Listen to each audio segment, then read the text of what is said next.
I should have figured. I don't operate in a Zoom.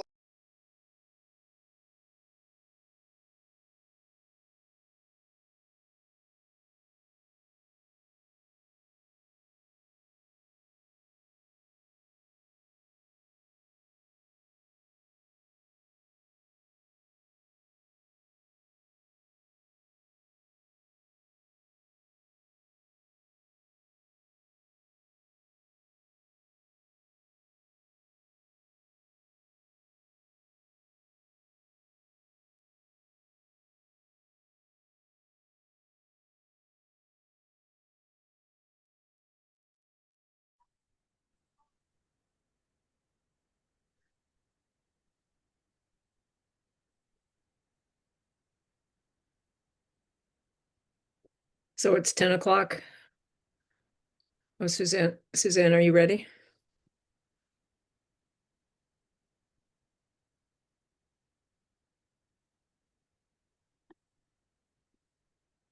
Hi, everyone. Morning. Jason, we can send this stuff. I can send it.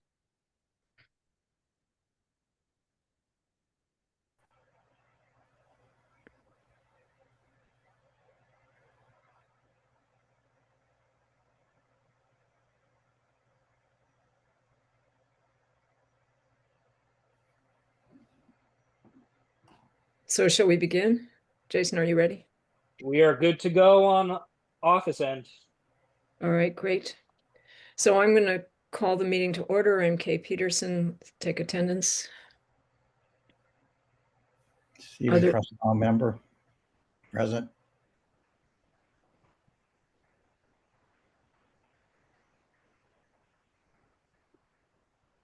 John, you're muted, I think.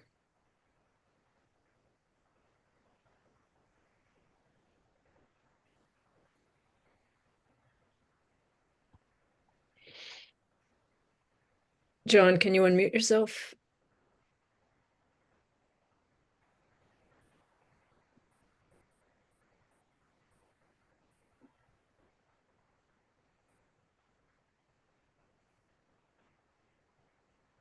Suzanne, is there anything to do on your end to unmute him?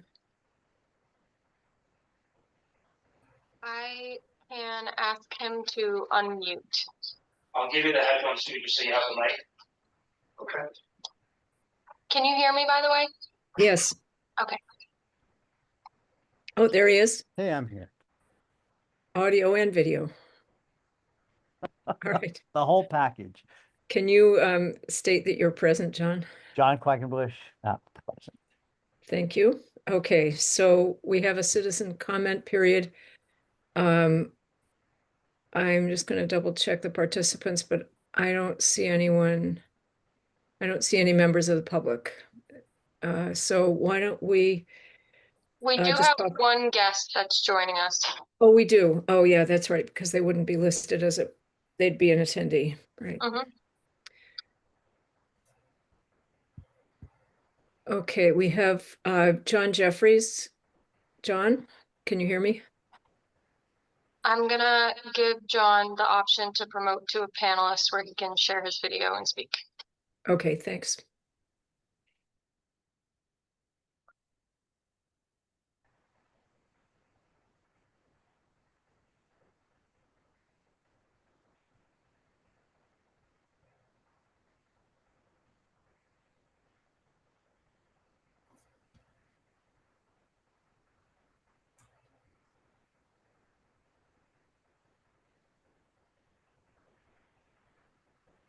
Kay, can you hear me now?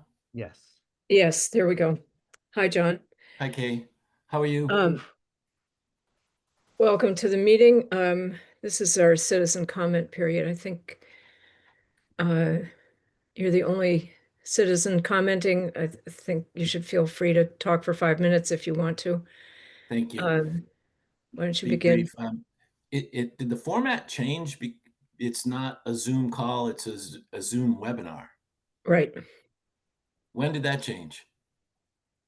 This is not a time for deliberation or discussion, really. It's a Right. time for you to make a comment. I'm wondering because there were supposed to be other people on. There's Nicole Safarian and a couple of other members of the Meeting House Association are going to be on, and I don't know if they're trying to join or if there was a difference. It was never communicated. So when you log on, if you're not a member of the board and listed as a panelist, you'll be introduced to Suzanne as an attendee, and then she can promote you to a panelist, and then you can speak and be seen. So there'll be, if anybody else tries to join, that's what happened, the same thing that happened with you. Okay, thank you. I'll just be as brief as I possibly can be. With regards to the contaminated soil and regards to the concerns of the abutters, specifically, we have 2 immediate abutters that have children that are, toddlers, and the lack of conversation or communication from the Board of Health was disturbing to us.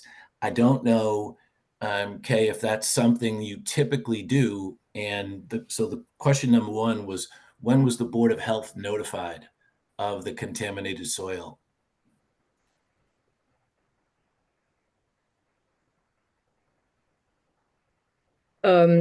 So John, this isn't a question and answer period. We're not discussing this with you. It's your time to comment. I'll just say that I'm not aware that we were officially notified until I don't know when we were officially notified. I don't have that date, but well, that's something that you could discuss with Jason to get the precise date. Okay. And with regards to when the Board of Health is notified, what does the Board of Health do to notify the abutters in these types of situations? Again, I think that these are questions you could address with Jason, and he can give you a detailed answer about them. It's not what our comment period is for. But they're certainly good questions, and I would refer you to Jason about those. I guess thank you. The only thing is, you can imagine from the abutters who have minor children, it's a really upsetting, disturbing experience to go through, to be notified second, third, fourth hand of the situation. I will say we did receive from Michael Blanchard the report that was given to the town from Sampson, the consultants. So Michael has taken steps recently to answer the questions that Nicole and the association have asked of him. Is there anything that you can tell me during this period that we should be aware of from a Board of Health perspective? Again, John, this is not a question and answer time. This is for you to make comments, but I would urge you to talk with Jason at length about your questions. Thank you. Jason, best time to get you? I'm around pretty much every day during the week, John. So if you want to connect online, whatever works for you, just let me know. I'm just going to relay that to Nicole and to the other members of the association. So, sure. Is there anything else you'd like to add, John? No. Thank you. Thank you Okay. all. You're welcome. Thanks for joining us and letting us know your concerns. I hope you follow up soon and get the answers to your questions. I'm sure Nicole will, or the other members will. Okay, good. Thanks a lot. Thank you. I see that Nicole has also joined the meeting, but she just left actually, so never mind, scratch that. But you'll keep your eye open for anyone else, but I think if she's not there now, we should end the citizen comments period, unless anyone thinks she's likely to join.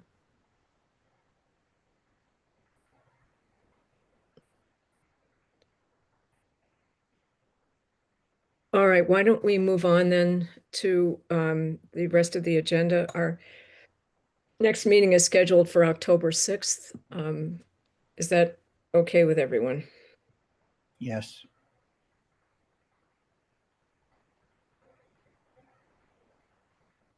John, how about you? I'm looking, yeah, that should be fine.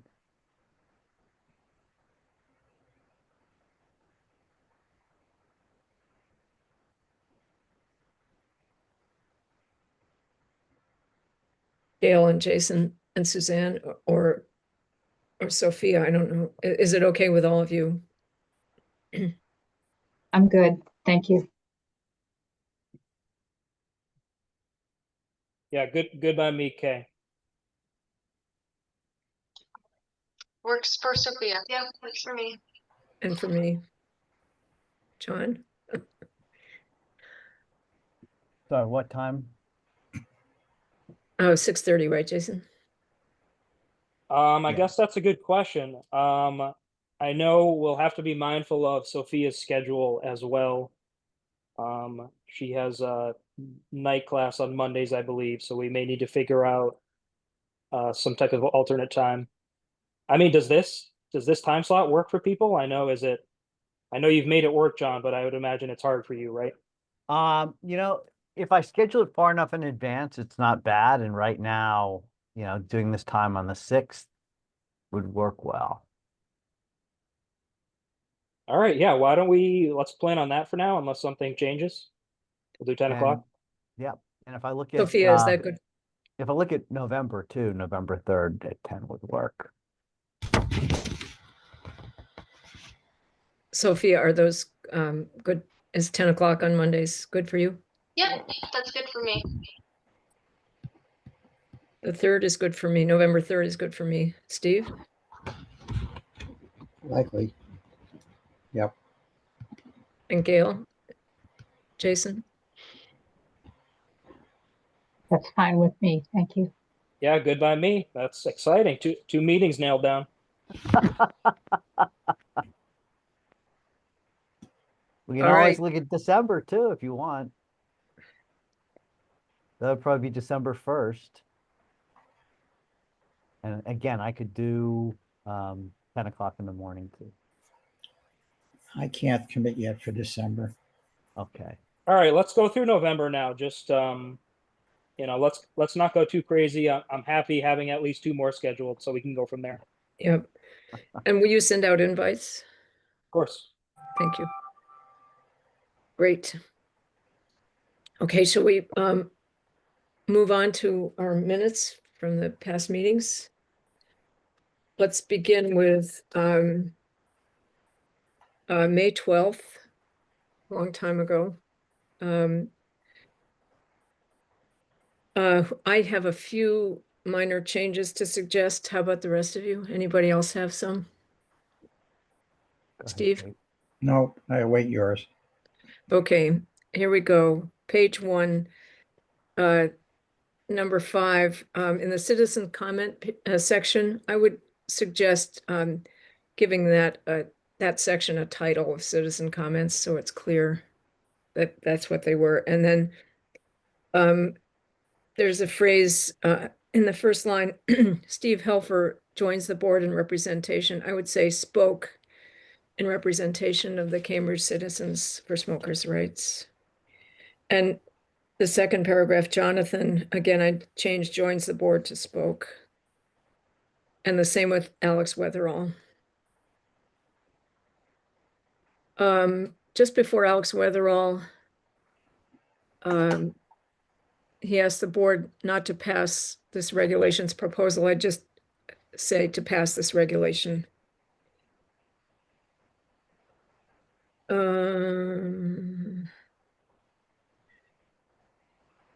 Section 6 webpage updates. Second paragraph, member Kruskal asks whether the write-up includes guidance on I would write preventive rather than preventative doses of doxycycline. Okay for me to go on? You got all that. So, and then the next paragraph, public health nurse Gail Varsa, blah, blah, blah. She reported numerous repeat tick bite cases. I think she meant, or we mean to have cases of Lyme disease, because tick bites themselves are not reportable, right, Gail? Correct. Okay. So it should say numerous Lyme disease cases. I don't know that the word repeat should be there. Just Lyme.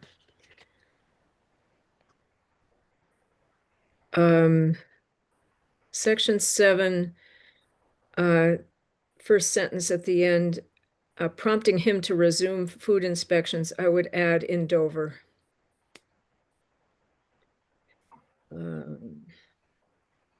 Section 9, third paragraph, Nurse Varsa shares a travel clinic resource in Natick prompted by a rabies case. I would say a rabies exposure case in Sherburne. And then farther down in that paragraph, there's something about ER visits appropriate for rabies cases, rabies exposures. It should be. Also appropriate for rabies cases. That's true.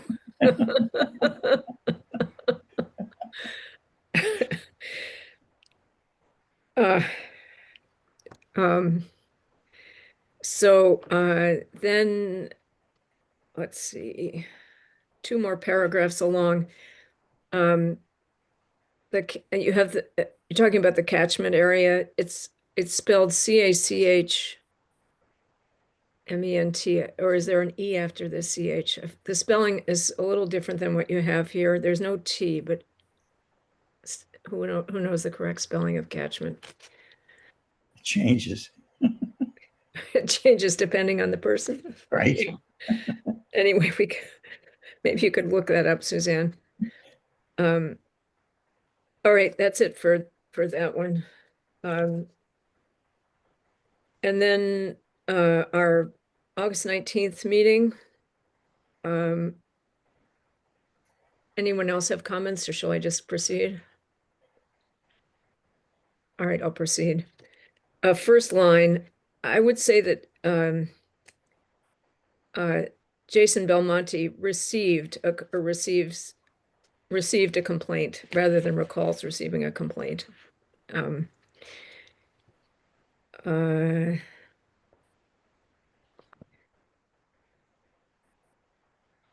In the second paragraph of that section, you say which he had ingested, period. I would add on his own to make it clear that he did it on his, without supervision. And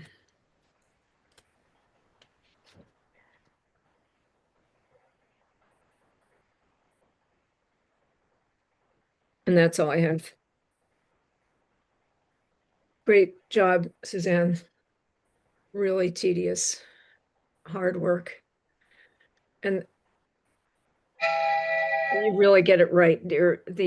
What I really appreciate is that the flavor of the discussion is always there. And maybe that's a function of how much you write, but I think also it's that you really get what we're talking about. And so all I can do is nitpick. Well, these are good corrections. I would have never known how to spell catchment, so. Well, and I don't. Okay. I put it in the chat, so it's fine. Oh, good. And Thank tell you. us, did you have to look it up, John? I thought I had it right. I looked and I typed it out and it turned out to be right. And I even cited Merriam-Webster, so.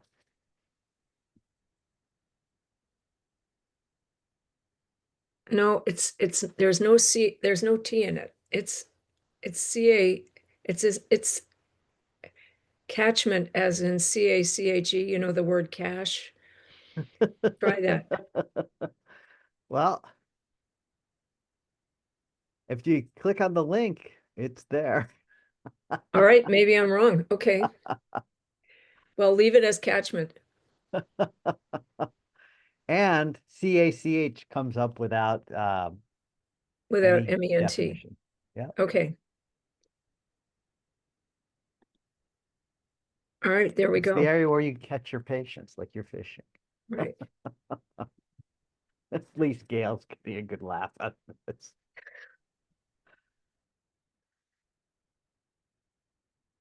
All righty, so let's move on. Oh, we have to approve the minutes. I'll entertain a motion to approve the minutes of these of May 12th and August 19th. I move that we approve the minutes of May 12th and August 19th as amended. Stephen, you're muted.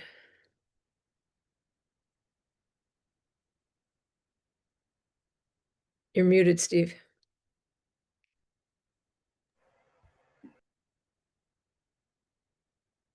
Still muted.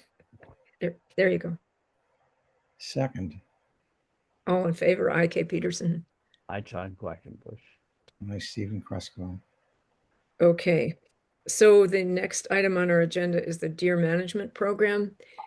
And Yeah, I have a surprise actually. I have Jim Palmer live here in person with me. I don't know if you saw him on camera here, but I'm gonna get up and I'm gonna turn over to him so he can give us an update. so Give us 1 second. my list of attendees says Josh Pruitt.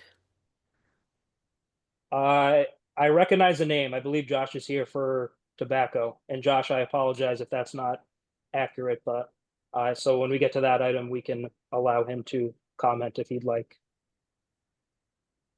But where do you see Jim Palmer? I see Jim Palmer sitting next to me right here in person. Oh. And So- Steve, I don't know if you can, sorry, not Steve. Jason, I don't know if you can turn on the lights in your office, but you're backlit, so we see silhouettes. It's like, you know, one of those crime dramas. Ah, there we Oh, go. that did it. Whatever you just did, it worked. He stood up in the motion sensor, turned it on, I think. Oh, I see. Yeah, that's probably it.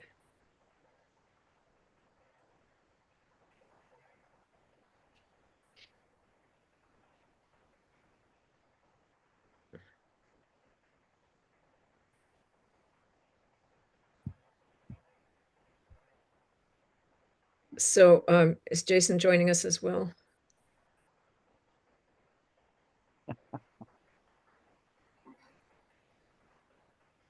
Oh, there's Jason behind Suzanne. Okay, so Jason, you can hear? Great. All right, so why don't we begin? Jim, welcome.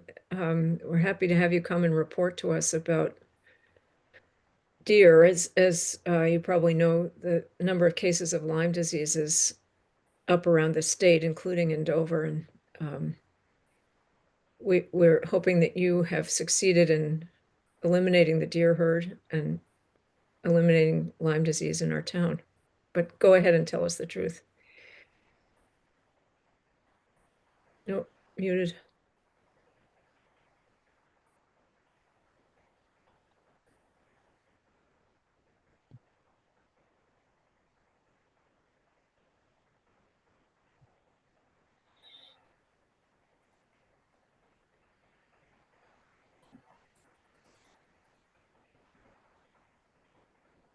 Now try. There we How about- go. That sounds good. We can hear you.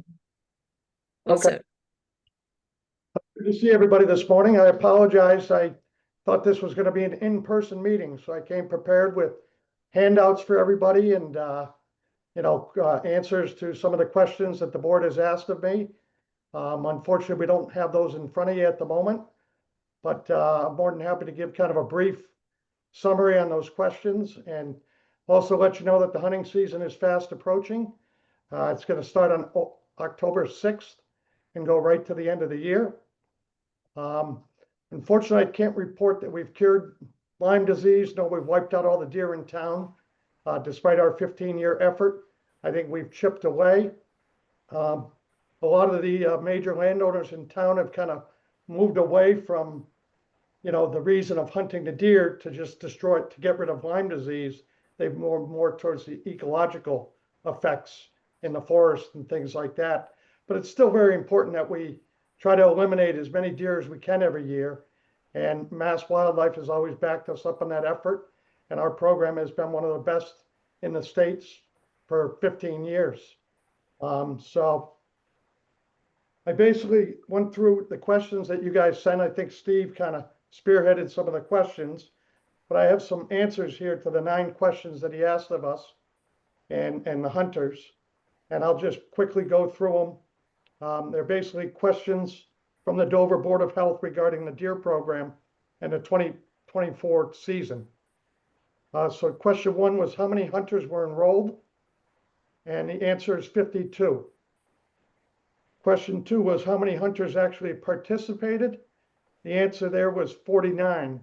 Unfortunately, one local Dover resident passed away who was in the program, and 2 had surgery, I believe on their shoulders, or 1 had surgery and 1 had a wife issue, so they didn't hunt last year. Question 3 was, what was the average number of days a participating hunter went out into the field in 2024? And I put out a survey to the hunting group, and basically based on the averages that they gave back to me, it was about 3 days was on average of how many days they went out into the field to hunt. There were probably more days that they spent scouting throughout the year and also setting up tree stands, but hunting, they were out there about 3 days a week, usually a morning, an afternoon, sometimes both. A lot of activity is on Saturdays because that's when most people have time off, but guys are able to squeeze in an afternoon here and there or morning before work. Question 4 was the key factor, how many deer were culled in 2024. I report on that number every year at the end of the year, and it gets recorded here at the town hall. And then the second part of that question was how many of those were bucks that were shot. So a buck is a male deer. So the total number that we culled last year was 13. It includes 7 does and 6 bucks. The ratio of does to bucks has been consistent over the 15 years that we've had to hunt. It's usually about 50-50 bucks to does. And that was pretty much the summary there. We were down this year, but I talked to the guy at Mass Wildlife, the head moose and deer biologist, and he said in our region, we were down 7% overall for the year. So the region itself was down, the state was down as well. But that was pretty much how we ended up the season last year. Dover was also down on the overall hunt. They only had 28 total deer that were shot in Dover last year, which was way down. And we had half of those deer, which we were very proud, came from our program. Question 5, how many applicants are there currently for 2025 hunt? To my knowledge, as of right now, we're in the process of gathering all the information, car license plates and updating the file there for the town and the police department. I believe most of our hunters, probably all 50 or so, will return to the program again this year. They've been very consistent as a group, which is great to have the same guys in the woods that are behaving and cooperating. We're going to try to add a few guys. I've had like 3 new requests this year from Dover residents, and I want to make that a priority to get Dover taxpayers and residents into the program. So I'm in the process of trying to get 3 more new to town gentlemen into the program this year. Jim, Yep. John had his hand raised. Do you have a question, John, or I do. I was going to wait. You wanna wait? I'll just, I'll wait until he finishes. I'm sorry. Okay. Okay. Sorry, I'm new to Zoom. I don't see the questions coming up. This is That's all right. probably my 3rd Zoom call and my first without my doctor involved. So that's the only time I go on Zoom is to see the doctors, basically.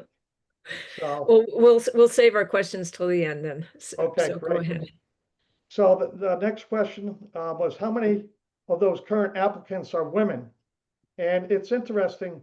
We had a woman originally involved in the program from day one, her and her husband. She was brand new to hunting, and she was over on Grand Hill. When we let her and her husband into the program, they hunted together. We also had a young lady join us who has been with us for about 8 years now, and she is still in the program. The other woman actually moved away. She's up in Acton now, so she's not in the program. But women are always invited. It's a huge part of the hunting community that's growing, not really here in Massachusetts, but certainly places like Texas, Louisiana, young women, older women. It's a big part of the growing sport. So we definitely welcome women, but we just haven't had anybody apply.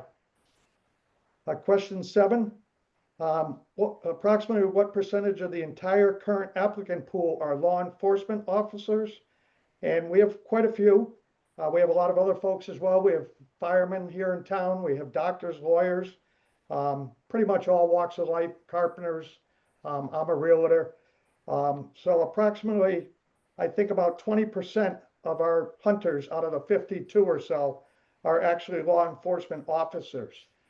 Several of them are Dover residents as well. I think there's 3 of them that are Dover residents. So it's very key to have, those people in the program.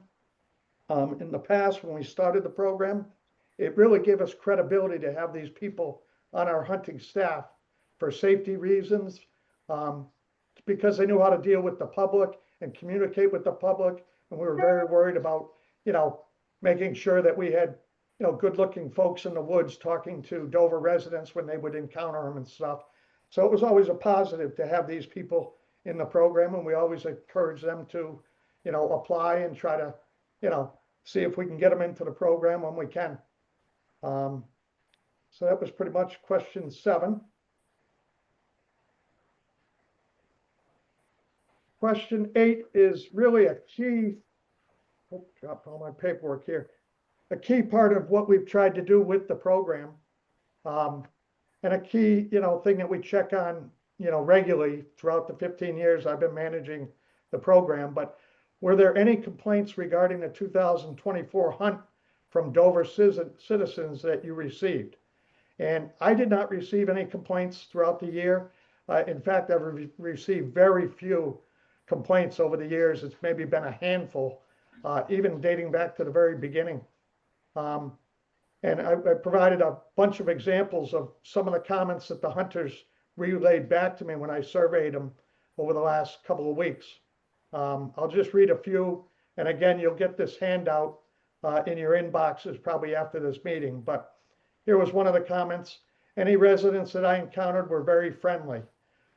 The second comment, none. Quite the opposite. Those I encouraged by chance were appreciative, or those I encountered by chance were appreciative and grateful that we have the program. Another guy, I've spoken with a number of people over the years at the farm, referring to Powysset Farm, and they were all curious, interested, and supportive. And one of the last ones I'll read was, there were no complaints from citizens, just the opposite. They were grateful and they wished me luck. So that was another hunter that encountered somebody on the trail. So our track record and success record for, citizens being happy with the program, no complaints, no issues reported to the chief of police. We've had, a few people here and there that we've encountered that have been illegally hunting in town, and we've been able to clean up some of that activity. But really, there's been absolutely no complaints that I can recall over the years. The only complaint we got, I remember, was in Noannet Woodlands. And Steve, you'll probably remember, she was one of the protesters that came at the very beginning of the program. And we actually turned her into a fan of the program because we caught the guy and ended up prosecuting the guy that was illegally hunting in her backyard. So she helped with that effort, and I was able to work with the police chief to pretty much catch that person that was illegally hunting. So the track record of the program has been very successful as far as safety and, citizens being all in favor of the program, which was pretty much what we found out when we did the surveys at the very beginning. The last question was, were there any suggestions from the 2024 actual participants for improving their hunting experience in Dover? And, it falls into 2 main categories. Usually when I ask that question, everybody says, yeah, I'd like another spot so I can be more successful. And we really can't do that because we haven't had any new land in the program for as far as I can remember. It's been, 8 years since we've had a new parcel of land. So, that's one of the big categories. Everybody's looking for additional opportunities and land in the program. Opportunities it would be great if Mass would open up Sunday hunting, but we all know we've fought that battle and they're not willing to do that yet. So the hunters are limited to Saturdays and a few days off during the week. It would be great if that would change, but I don't see that happening. But I think we could change by going back to some of the landowners that in the past have said no to the deer program. I think it might be time to maybe approach some of these larger landowners in town, one being like the DCLT, our Dover Land Conservation Trust. They have several huge parcels that if they would agree, we could deploy more hunters on some of that land, and it's all in prime deer territory. Oh, Steve, you look like you got a question. I think that's an unlikely to be successful because I approached them this year about using a part of their land to have a cell tower, which is sorely needed. And then they're very interested in keeping things as they see it, pristine. So I don't think it's worth the overture. Okay. Yeah, I knew you kept a pretty good pulse on all that stuff, Steve, and you drove a lot of the land owners and the people that have given us permission. So I just thought it might be a good opportunity to look back and just see if we're missing any opportunities out there. So, that would be key because then we could absolutely deploy a few more hunters if we could get additional parcels. Another way to do that, Kay and the group, we used to send out letters, especially at the beginning, to some of the larger landowners in town. And we'd send out anywhere from 50 to 100 letters, and we'd get some hits on that. It could be 4 or 5, it could be 2 or 3, but some of these parcels, there are other guys that are, contacting these landowners. Why wouldn't it be, the Board of Health that's contacting some of these folks and seeing if they would give us, permission to use their land? I'm more than happy to work with landowners to educate them on how the program works and everything. It might be time to, now that the program's 15 years old, maybe we put together a letter and send that out and see if we can get some new parcels of land that we can deploy, like some of these newer Dover residents on. That would be good parcels for them to go in and actually hunt. So I don't know what the thoughts are of the board on that, but it'd be nothing more than putting together like a 1-page letter. We used to have a form that they would sign. And then I would go out and meet with those folks and educate them on the program, spend an hour with them, walking their land and seeing if it was suitable for hunters or not. Anything over an acre that has the boundary limits, we could potentially hunt on. So I know people are more in favor of hunting now. It might be a good time to go back and, send some letters out. It'd be stamps and paper and, printing out the letters and, just putting them in envelopes. It wouldn't be that much of an effort. So just something to think about for the board. The other suggestion people made falls in this category: limit the non-hunting activity during the hunting season, which affects the hunters when they're out there in the field. And a hiker comes jogging through right at dusk when the deer are about to appear, or a dog walker comes through, or a biker comes through. But I've talked at length with the other landowners at the trustees and everything. They have signs at all their properties that say no dog walking, no mountain biking at some of them. But they've been unwilling to enforce those rules because, we all need to kind of get along in town. And I don't really see a way around, having the hunters have the woods to themselves. I don't think that's possible, but, when I ask about how we can improve it, that's a general theme that every hunter responded with, that, their hunts have been ruined by other people encountered in the woods. But I don't really see a workaround for that, unfortunately. So that pretty much is a summary of, the questions that were asked regarding the hunt last year. And again, I believe we'll be sending out this 2-page hard copy so you guys can review it and, answer any questions, or if you have any additional questions, you can fire them off to us and we'll try to get you additional answers. So oh, go ahead, Kay. Go ahead. That was it. The other piece is just a little thing from Martin Feehan, which I asked him about how the Blue Hills hunt was going and, how it relates to our hunt and everything and how their numbers were doing. And he said, since they went away from shotguns and went to archery hunting, which they did in 2019, their numbers jumped from, and they only hunted with shotguns in there. They had about 200 hunters, but their numbers, and they only hunted 4 days, their numbers went from 72 in 2018 down to 2019 down to 25 deer that were harvested when they went to bow only. Well, that was 1 day of shotgun and bow. When they went to bow only, the numbers went down to 19, and they've been averaging up in the 60s and 70s. So I thought that was very interesting. And he also commented that, yeah, I know you only called 13 deer, but only 26 deer were taken in Dover last year, and half of the deer were from your program, showing how important it is to keep the program, up and running. And, I thought that was an interesting comment from the head deer and moose biologist from Mass Wildlife. So that was the only other thing I had in the packet. Lastly, I had a copy for everybody of the original article from the Boston Globe. I happened to find it in my office, and I think it's a very interesting read, especially for the new members, that shows the whole history and the start of the program and what we went through just to put the program in place. I couldn't believe it sat in my office for 15 years, and I thought I would, share it with especially the newer members. I think Steve and I were probably the only two folks that were on the original group that put the program in place. So I thought it'd be an interesting read for everybody else as well, and for Steve to see it again in person. So we'll get that over to everybody after this meeting. And that was really all I had. If you have any questions, I'm more than happy to answer them at this point. Well, Great, If you Jim. go- John, do you want to go ahead? yeah, thank you. Thanks, Jim. That was very informative. So there's a question from somebody online, which was one of the ones I was going to ask too. So I have 3 questions. One, how much land is currently in the program? Number 2, what you told us about the harvest, but what does the deer population look like and how has that changed?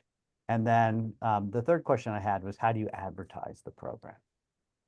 So first, how much land do we know? That's a good question. I don't have that number right in front of me. I think it was somewhere around 1,000 acres.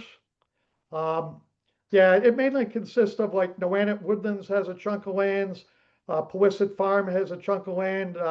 So the trustees have been very, very helpful. They're all in favor of hunting. They also offer Chase Woodlands and what's the other one right across the street? I'm drawing a blank. Chase and Peters Reservation. And then we have, a spot off Center Street. I forget the landowner there, but basically it runs from Snow Hill almost up to the center of town. And then we have other smaller, parcels and a few private land properties. But we haven't been able to get large landowners like Hale involved. So there's still a lot of land in Dover that's unhunted, unfortunately. But we do have a good amount that our hunters are currently deployed on. What was the second question again? The second question was, you talked about the harvest, but how large is the deer population and has it changed very much? Because I see a lot more deer this year than I have in the past. Yeah, I think the weather and stuff has, didn't help us last year. So the offspring, I would assume we have a lot of fawns that have survived because it was a very mild winter last year. The deer population, I remember when we used to get numbers from Mass Wildlife, we estimated it was somewhere around 400 deer in Dover. It's well over like 30 deer per square mile. I haven't gotten an estimate from Mass Wildlife in many years. I can certainly try to do that to see what they say their numbers are. We don't have anyone actually counting the deer, and they don't have anyone either. So they would just basically be giving us guesstimates of what they see the population inside of like 495. And, that number always fluctuated. It was anywhere from 20 to some people believed it might be 40 deer per square mile. I don't know if we've made a dent in the overall number in Dover. It's very hard to do that. There's surrounding towns that don't hunt, like Needham and Westwood, and the deer just cross over into Dover all the time. The only budding program that we have next to us is Medfield, and they continue to contribute to reducing the population every year. They take around similar numbers to us, and so I don't know if we've actually made a dent in the deer population, but Mass Wildlife, I think, could better answer that. And we could certainly bring the expert on. We've done it in the past, and he's talked to those numbers. He's more educated than I am on that. So that could be something we could do in the future, is get him back on a call. But I don't think we've dropped the 400 number to like 200 based on our efforts of culling 13 deer to 20 something deer a year. We haven't significantly reduced that number, if that makes sense. Yeah. And I guess my last question was, how do you advertise the program? Are there places where you put up notices? Or... No, we don't have to advertise. I mean, we've had a core group that's been in place for many, many years now. And that's really key, because we're not shifting new guys in and out. These guys know the woodlots that they're assigned to. They know exactly where they want to put their tree stands. They know the deer patterns and everything. We've never advertised it, but I get probably 100 inquiries a year, people wanting from all over the state. They see that we have a program. Mass Wildlife says, hey, go search out some of these programs. I get 100 emails they get them here at the town hall, they forward them to me. And, there are people from Western Mass. Hey, can I come in and, be a runner and a gunner? I'll come for a weekend and, harvest as many deer as I can. And, that really doesn't make sense. We've had people from the Cape apply. We've had people from New Hampshire apply. So we really have never, even from day one, we never advertised. We never had a need to advertise. It's really word of mouth. And, that's pretty much how the program has grown throughout the years. So, that's kind of my feeling on that, and kind of how we started the program originally. We never placed a bet or did anything like that.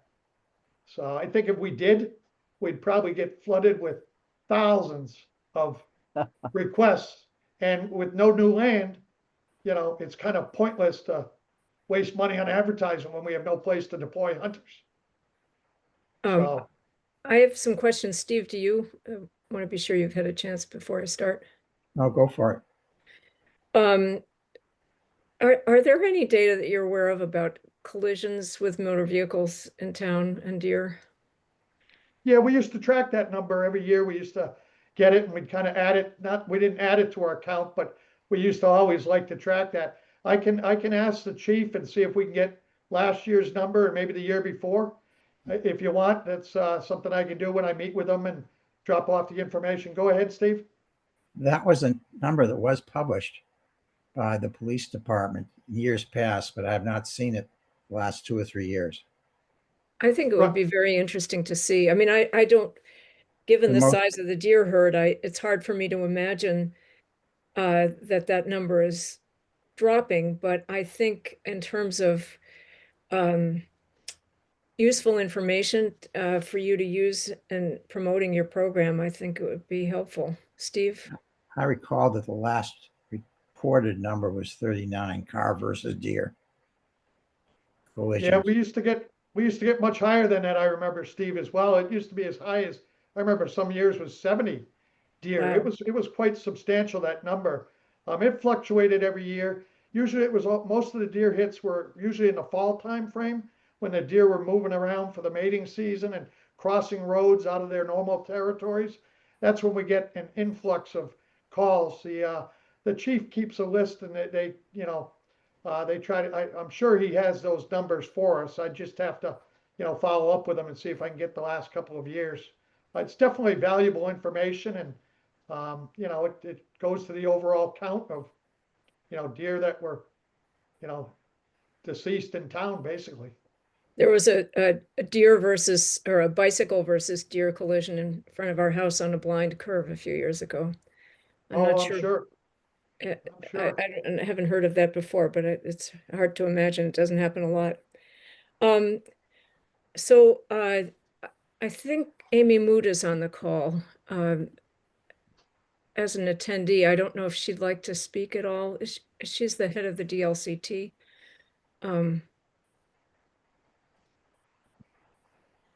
Amy, can you hear me? Amy, I'm gonna send you an invitation to be promoted to a panelist where you can share your video and speak.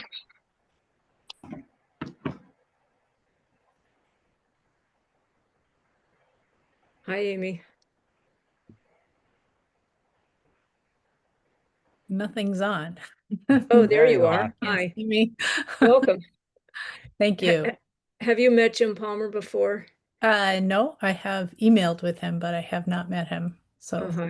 And you know I- the I members think, of I our think I board met and you our, in person at your farm over off, by Peter's Reservation. oh, okay. That was a I while introduced ago. you to one of the hunters that lives in your neighborhood, George Connors. And you Yes. actually allowed him to, I believe, at one point park and access Peters through your yard. Yeah, he parks here. Then I know he's on the trail, so I don't ride my horse out there unexpected. Right, I think that was one of your, yeah, you wanted to know, and George was Yeah. one of the hunters in that program that I wasn't sure if he still hunted there or not, but I Yep, know he he hunts in does. Peters, but I don't know if he parks on your land anymore. Yeah, and and I think he actually, I mean, he sort of hunts here, but it's his stand is kind of on the border, or some of Right. his one of his stands. It's I just the horses see the hunters before we do, and they're likely to spook um before I know that they're going to. So that's why I like to know that George is out there. Usually he's So- not trying to hunt while I'm trying to ride, so it's not a big deal, but it's just nice to know when there's somebody out there.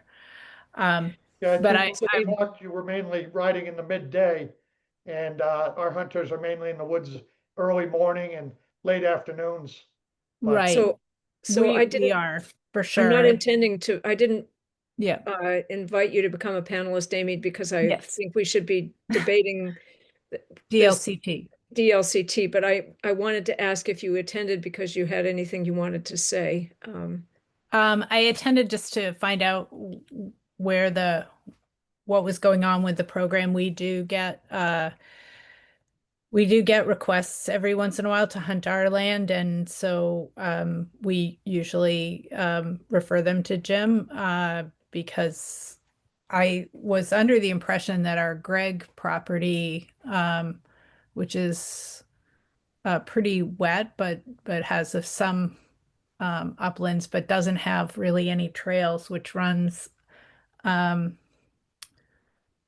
kind of behind Ponzi and next to the railroad tracks on the sort of southern part, or sorry, northern part of the Trout Brook area. I thought that the Gregg property was actually within the territory, but I'm not sure. If I review the properties that we have, that's really maybe the only one that I could ask the trustees whether we wanted to add to the program, because I mean, Snows Hill, we just have too many people walking and riding in there, and the hunt uses it quite a lot in the fall. So it doesn't really make sense because they are actually out there early in the morning. So anyway, I was just attending because I have a trustees meeting tomorrow night and I could ask them about properties, but that was the only one I could think of. And I didn't know whether it was part of the cull or not. I think that was part of the call, the Gregg property. I think it's still in the program. Okay. I'll have to double check. A big parcel that I would be interested in, I know it's heavily used, the field off Springdale, but, Oh, you know, Yeah, no way. I just, the woods behind it that abut what is it called? The Army Corps land. Uh-huh. Army Corps land in the state of Massachusetts is legal to hunt.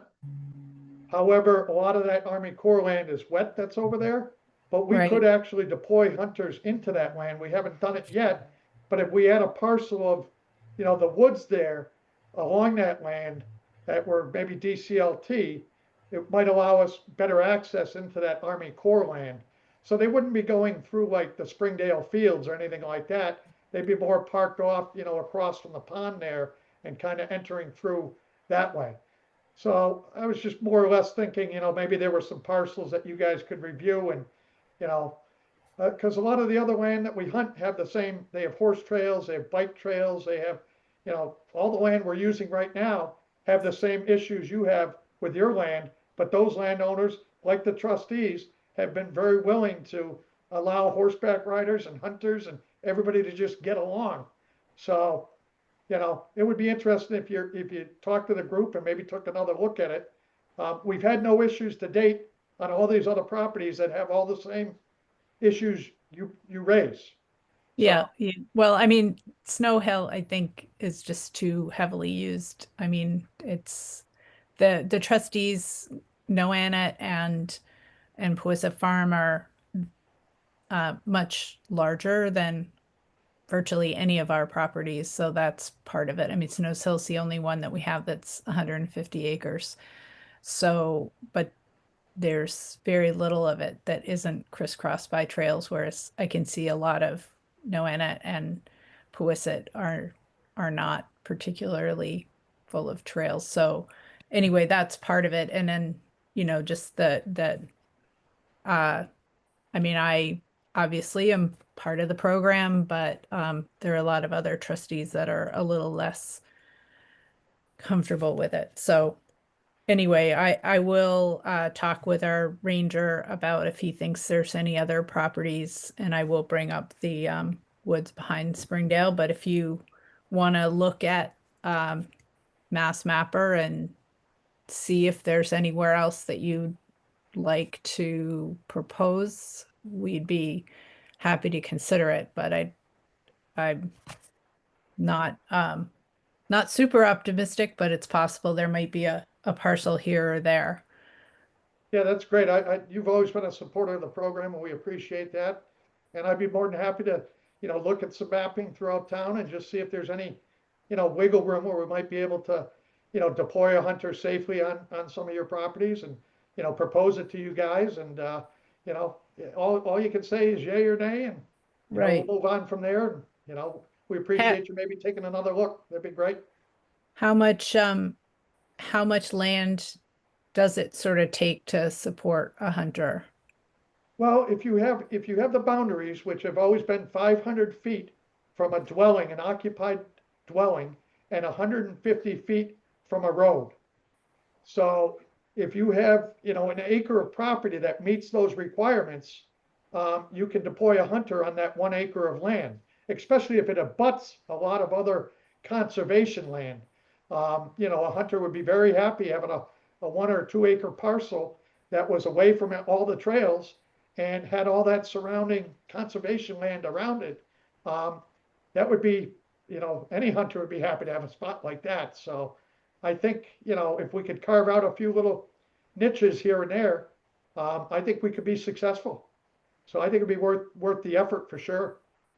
All right, well, if you want to propose a few, you can just send them to me and I'll bring them up at a meeting. It may not be till October because. Great. Thank you, Amy. Appreciate it. Okay. Jim, have you thought about maybe having a table at the Dover Days Fair and catching people as they wander by to see if you could spark some interest that way? We used to, I think, Steve, in the old days, we used to go to some of the meetings and we used to try to drum up business with either myself or sometimes Steve would go with me or some of the other members. Yeah, we were very active trying to get additional opportunities, especially with, like sending out the letters or meeting with landowners and talking to them. I'd be more than happy to spend some time doing that. I don't know what that fair is exactly, but I'd be more than happy to man a booth and, if people come up and talk to me, maybe we'll get an opportunity or two. I think that would be a worthwhile effort. Like I said, we used to do that at the beginning. Mm-hmm.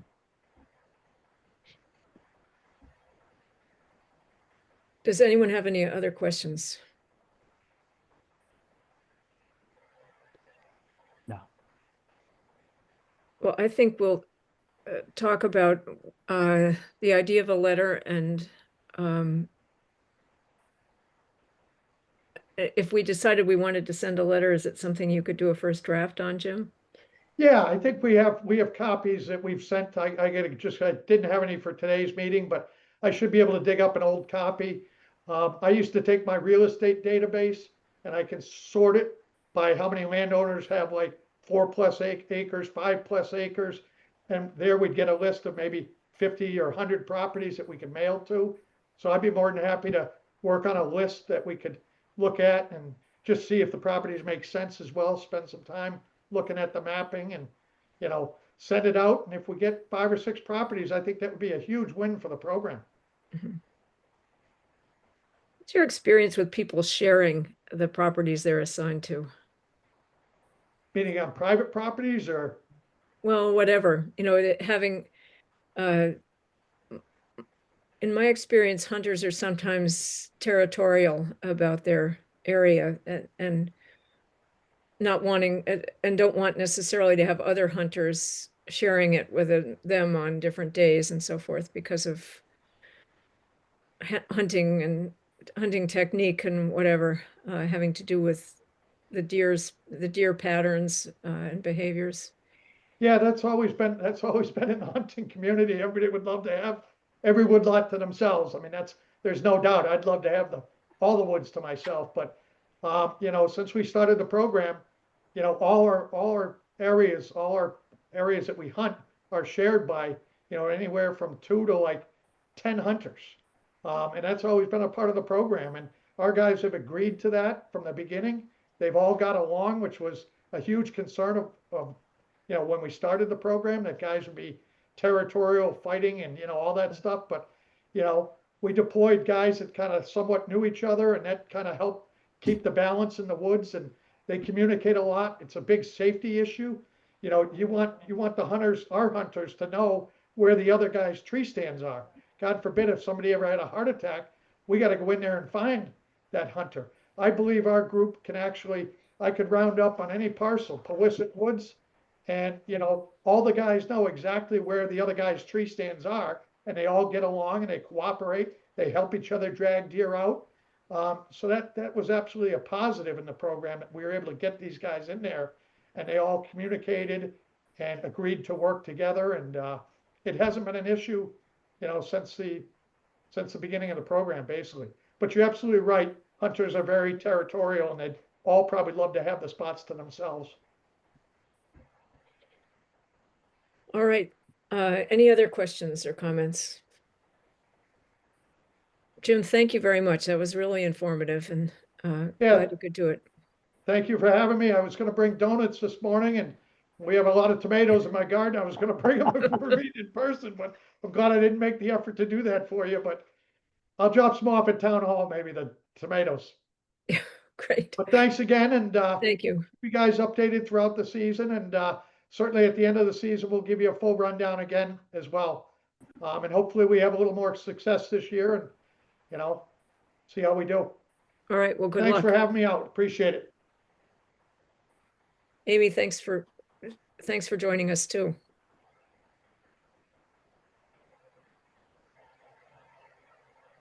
All right, so shall we move on? We're ready for our public health nurse report. Hi there. My apologies again. My screen freezes all the time up here and I continually have to log off. So sorry you're not seeing me in person. It's follow up to Jim's presentation, some of the MAVEN numbers around Lyme disease. In 2024, there were 17 cases reported year to date. And this is data up until August 27th, 17 cases in 2024. This year, in 2025, as of August 27th, we've had reported 30 cases. In addition to that, there's been 1 case of babesiosis and 2 cases of anaplasmosis. I will add some of the Lyme cases that have been reported are not residents that were exposed here in Dover. They were traveling New Hampshire, Cape Cod, and the islands. Of the babesiosis cases, 1 case was hospitalized and has had a recovery. But I thought, you know, to his point with the deer population, especially in my neighborhood, Lyme disease definitely is an issue in town. Recently, Jason Kay and I had met with the schools superintendent and the school nurses, coaches, just to talk about exposures and practices in sports and what's going on. And this is probably a good segue into mosquitoes too. The meeting that we had was just to be sure the schools were up to date, and get any advice from the boards of health, both Sherburne and Dover, around educating athletes about long sleeve shirts, permethrin, DEET sprays, and to be aware of mosquito activity, especially at dusk when practices are happening. Recently, the town of Sherburne's West Nile virus alert was upgraded to high on Friday. There was a notification from Department of Public Health, and that was for cities and towns in the Middlesex County. So Sherburne's so close, I imagine it's probably coming this way also. Natick, in fact, canceled an evening football game on Friday night because of the high alert for West Nile virus. The Dover and Sherburne's fields are being redone this year, so a lot of the games for football and I believe soccer are going to be away this year. So athletes, won't be exposed. But it is, a growing concern. I did communicate with the schools on Friday, the Sherburne COA too, about the high alert, and we'll keep the board informed if anything changes for Dover. Any questions? Steve's had a question. I did, and that is we often neglect to mention how many people use Dover land for recreational purposes who aren't townspeople. And those people are absolutely less knowledgeable than our own folks about Lyme disease and tick-borne disease prevention. So we never get an accurate number as to how many cases of Lyme occurred as a result of someone's visit to Dover. And I don't think it's possible to gather that statistic, but when we talk about cases just within our own town, we have to remember that people from other towns are also incurring tick-borne disease. Which is an excellent point. It's true. We only get the reports for our jurisdiction on the incidence of disease. And Gail, if a Dover resident is somewhere else and gets medical care in that other town and has a positive Lyme test, does that get reported back into Maven ultimately, or does it depend on where it is? Yes. And when I do the case investigation, I will ask the resident about recent travel and exposures. And that was true of the one Babesia case. The resident was clear that they had been on the Cape and then traveled to the islands. And that person did not believe that they contracted it in Dover.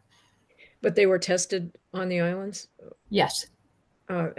So if they're away from home in Massachusetts, their result ends up coming into the Dover section of Maven. What if they're in another state? It's still a Dover resident. And our jurisdiction, and it's my job to investigate regardless about exposure. And other states funnel information about positive tests to each other. I assume this is a national yes process. Yeah. Recently, not a Dover resident, but a Sherburne resident, I had the Florida Health Department reported to Mass DPH, not a Lyme disease, but a different diagnosis. And I worked with the Florida hospital and the local board of health down there, and it worked well. That's great. there is good infrastructure and communication regardless, because it always comes back to the jurisdiction. Great. Any other questions about Lyme or reportable? The other comment I'm going to make about the MAVEN data, which is as we segue into flu season, influenza year to date last year, as of August 27th, 2024, 13 cases had been reported.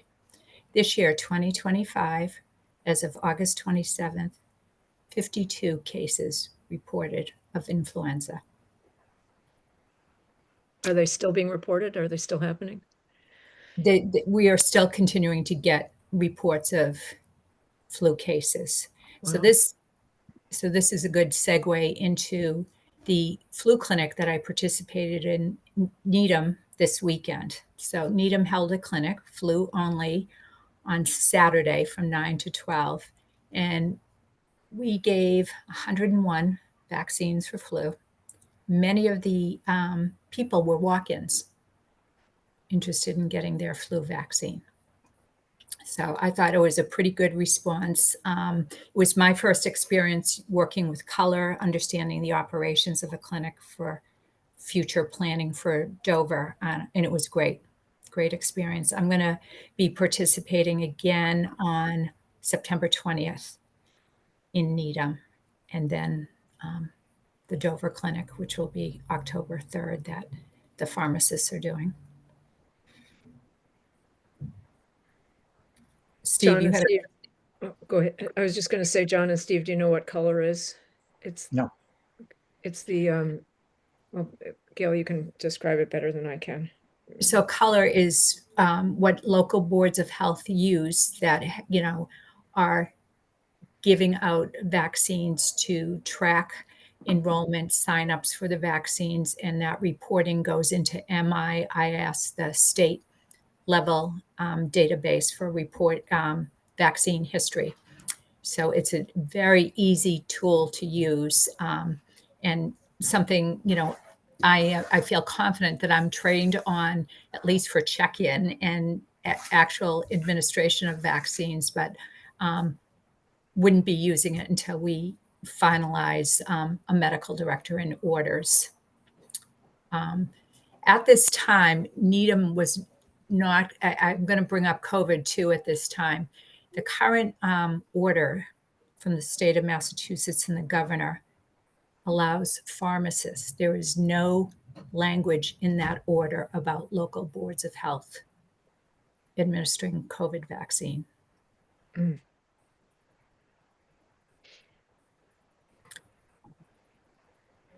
How about pharmacists who are not based on the bricks and mortar site doing that? I don't understand the question. We have a pharmacist who oversees our plan, helps us Right. get it going. Does he have a license that allows vaccines that he facilitates, i.e. COVID, to be given to our local residents during our vaccine clinics? Yes, I will confirm that with him today, but I believe that is the case because under the current order, he can offer it to Dover residents. Okay. That would be very exciting. The other comment, I have one more comment, and that is about, I think flu reporting is improved in terms at the state level, in terms of incidents. And so I'm not sure the numbers really are accurate enough to say that there's been a jump in flu this year to date versus last year to date. What makes it, why do you think the reporting is better now? I think that, well, even it's suggested even this color may facilitate that. And I think the threshold for reporting flu amongst primary caregivers is diminished. But I'm not sure. I'm just saying it's a possibility. Mm-hmm. flu testing, there are no more COVID-free testing kits available. And, I'm not sure who is going to their primary care to get tested for COVID versus flu. But I think the fact that the free tests that the state has offered to local boards of health that are no longer available may impact some of the reporting too. Yeah.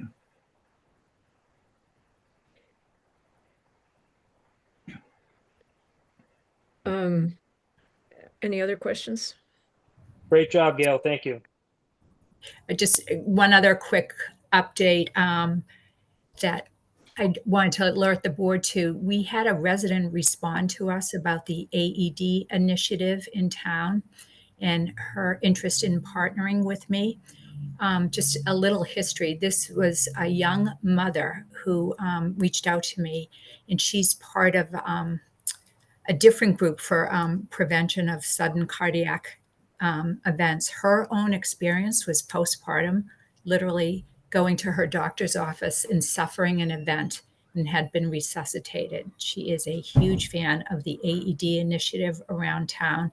And I think it's great that she wants to partner with the Board of Health in getting the word out more. So it's been a good, anybody that notices it and is interested or their awareness is raised.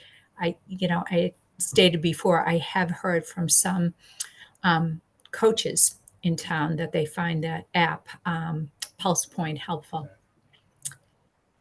We have our last CPR education and training going on in the townhouse on September 30th. And we have a full class signed up for first aid training too. Great. That's it. Thank you. Thanks for all your good work. Thank you. It's amazing how many projects you're involved in, and the number just grows all the time. It's fun. Let us know what you learn about COVID vaccine in the flu clinic or the vaccine clinic. I will. And by the way, you all know that this is going to be a clinic in the townhouse, not a drive-up clinic, as we've done the past couple of years. Do you want to jump to that agenda item, Kay, just since we're on that subject? Oh, sorry, I didn't mean to jump ahead. No, you're good. I just said we're already talking about vaccine stuff, so I figured we could do flu Yeah. clinic and COVID. Yeah, why don't you go ahead, Jason? Yeah, so you kind of just touched on it, but I'll finish off your thought there. So October 3rd, in a few weeks here, we'll be hosting a flu clinic at the townhouse, which is new for us. So to my knowledge, we've never hosted it here. The highway building, as we've learned, has their construction going on down there, so not really a suitable venue for us. So no big deal. Kind of had to change gears here. We're going to try it out at the townhouse, see how that works out. Suzanne has our signups going as we've done in years past. If anyone does, if anyone has mobility challenges, we can walk right outside and take care of them. Curbside, something we've also done in years past. As far as COVID, I know that's like the big question right now. It's still kind of up in the air. It's going to kind of come down to where Moji's at with it. If he can do it and if he wants to do it. So yeah, we're kind of just we'll be blasting out advertising any day now. We'll get it in the paper, we'll get it on Facebook, we'll get it on the webpage. And yeah, we'll get the sign out front. So it's kind of all systems go at this point. We'll make sure we're fully staffed and equipped for that day. Just give Gail whatever help she needs. Yeah, that's about where we stand on that. I kind of wanted to turn it over to you guys, see if you had any questions on flu clinic, see if you had any questions on or thoughts on COVID. So.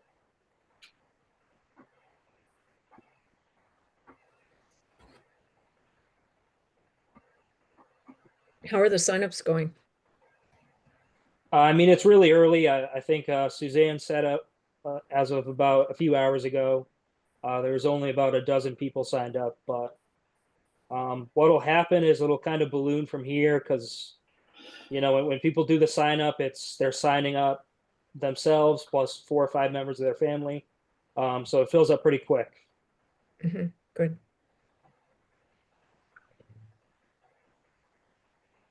And thanks for organizing all that, Suzanne.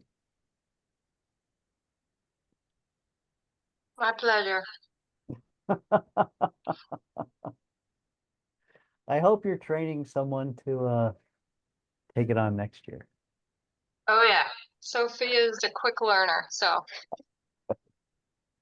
Great. Any other thoughts or discussion about the vaccine clinic? Then shall we move on to the shared services update, Jason? Well, I guess I'll give you guys the option. I hate to bounce around, but I do know there's a few tobacco folks here Okay. who are eager to get information about our hearing date. So do we want to get that item out of the way? Yeah, good idea. Let's And then do that. we'll circle back and make sure we cover those 1 or 2 that we've missed. Yeah.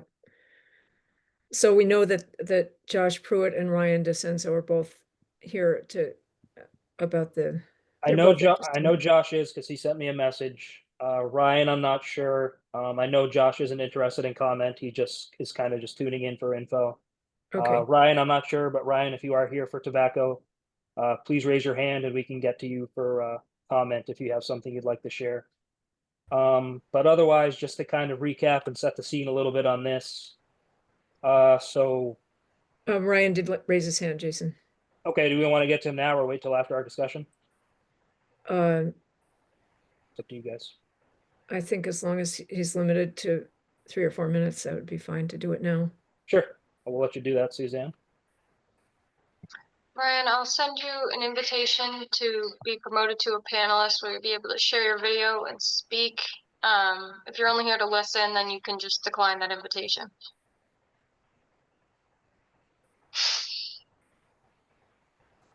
Okay, so he declined. I think he's only here to listen. Okay, All right, so I believe last time we met about this was our May meeting, if I'm not mistaken. At that time, we decided we had a vote. We wanted to move forward with this nicotine-free generation initiative. We felt it was best to kind of put it on hold until school was back in session. Summer's just too challenging with, schedules and all that stuff going on. So at this point, September 8th, I'd like to actually schedule our hearing since that's not something we did at that time. So I'll kind of leave that up to you guys, see what you want to do with that in terms of when you're free. And you had a question, Steve? Yes, I do. Could you apprise us of what's transpired at the state level since our last meeting? Yes, thank you for that segue. There has been one kind of development on this whole initiative since we last met. Came out maybe about a month and a half ago at this point. The state is pursuing a bill that would make this initiative statewide, essentially. It kind of feels to me that it's only a matter of time before that happens. So I guess, to kind of Steve's point here and bringing this up, to me, you kind of have 2 ways of looking at this. Number one, we can kind of stand pat and let the state take care of this, or number 2, we can, as our show of support, we can continue to do what we're doing here and follow this through. That's how I'm looking at it, at least. You guys maybe differ on that. But yeah, that's been like the one big development since our last meeting on this. So to me, that's definitely important and something to consider in all of this.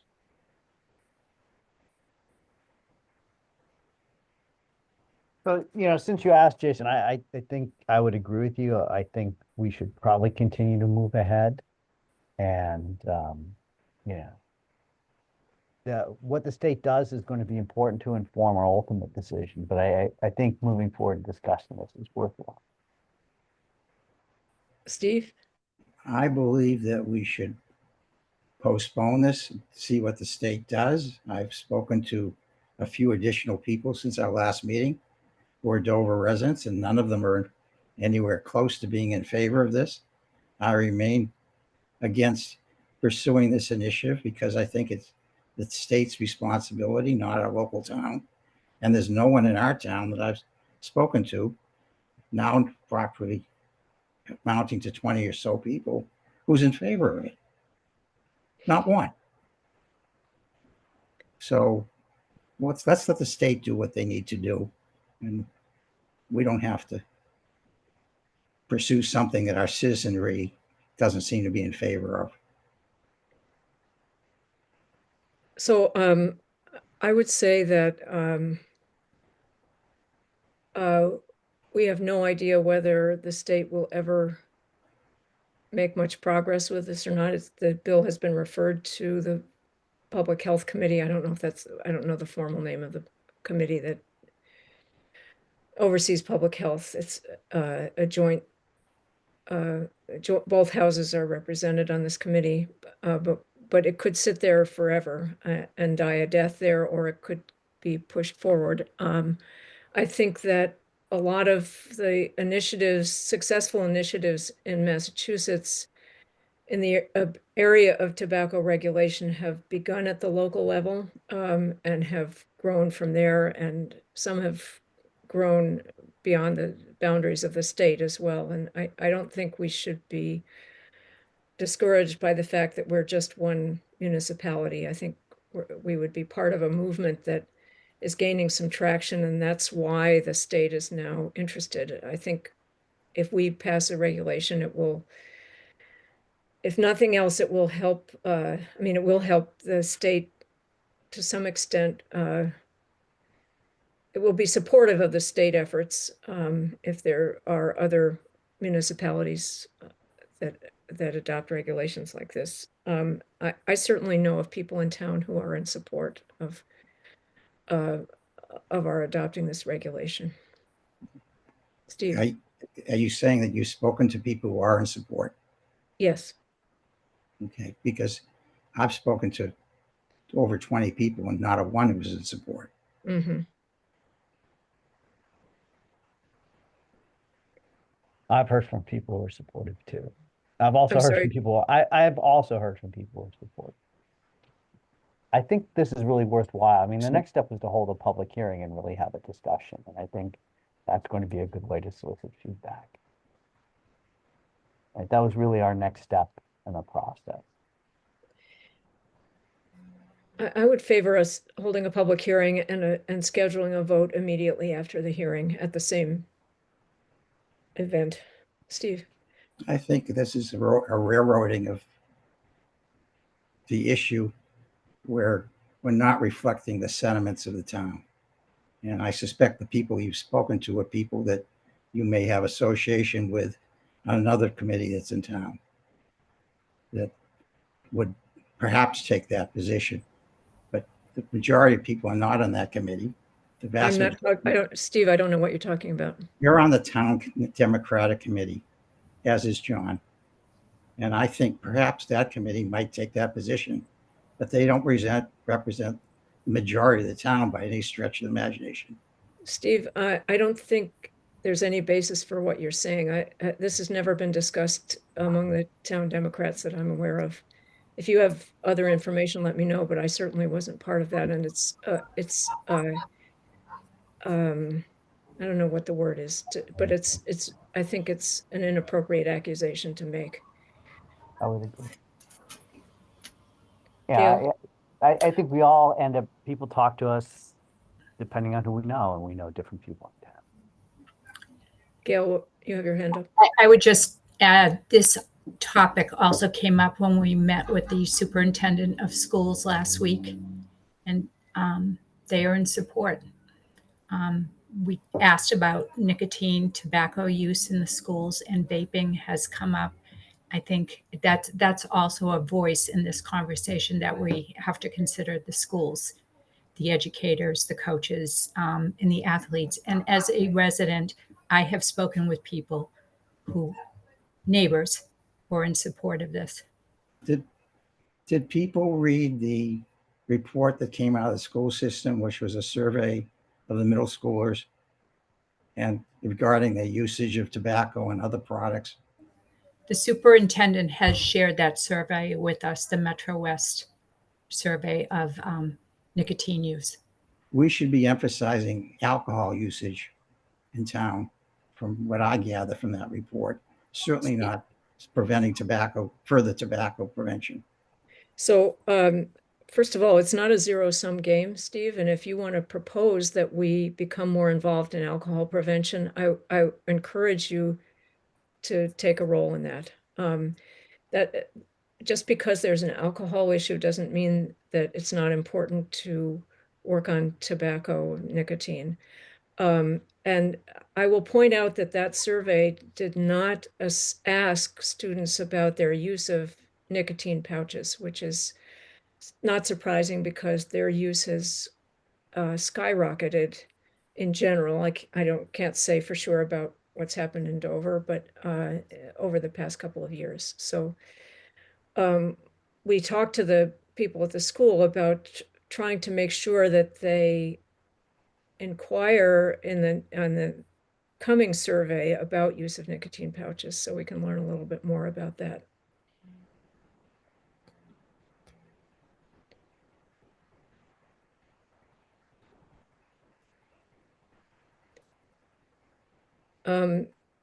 So in the absence of more questions or comments, I'll entertain a motion to schedule a hearing followed by a vote on whether to adopt a regulation about the nicotine-free generation. Should I include a date in this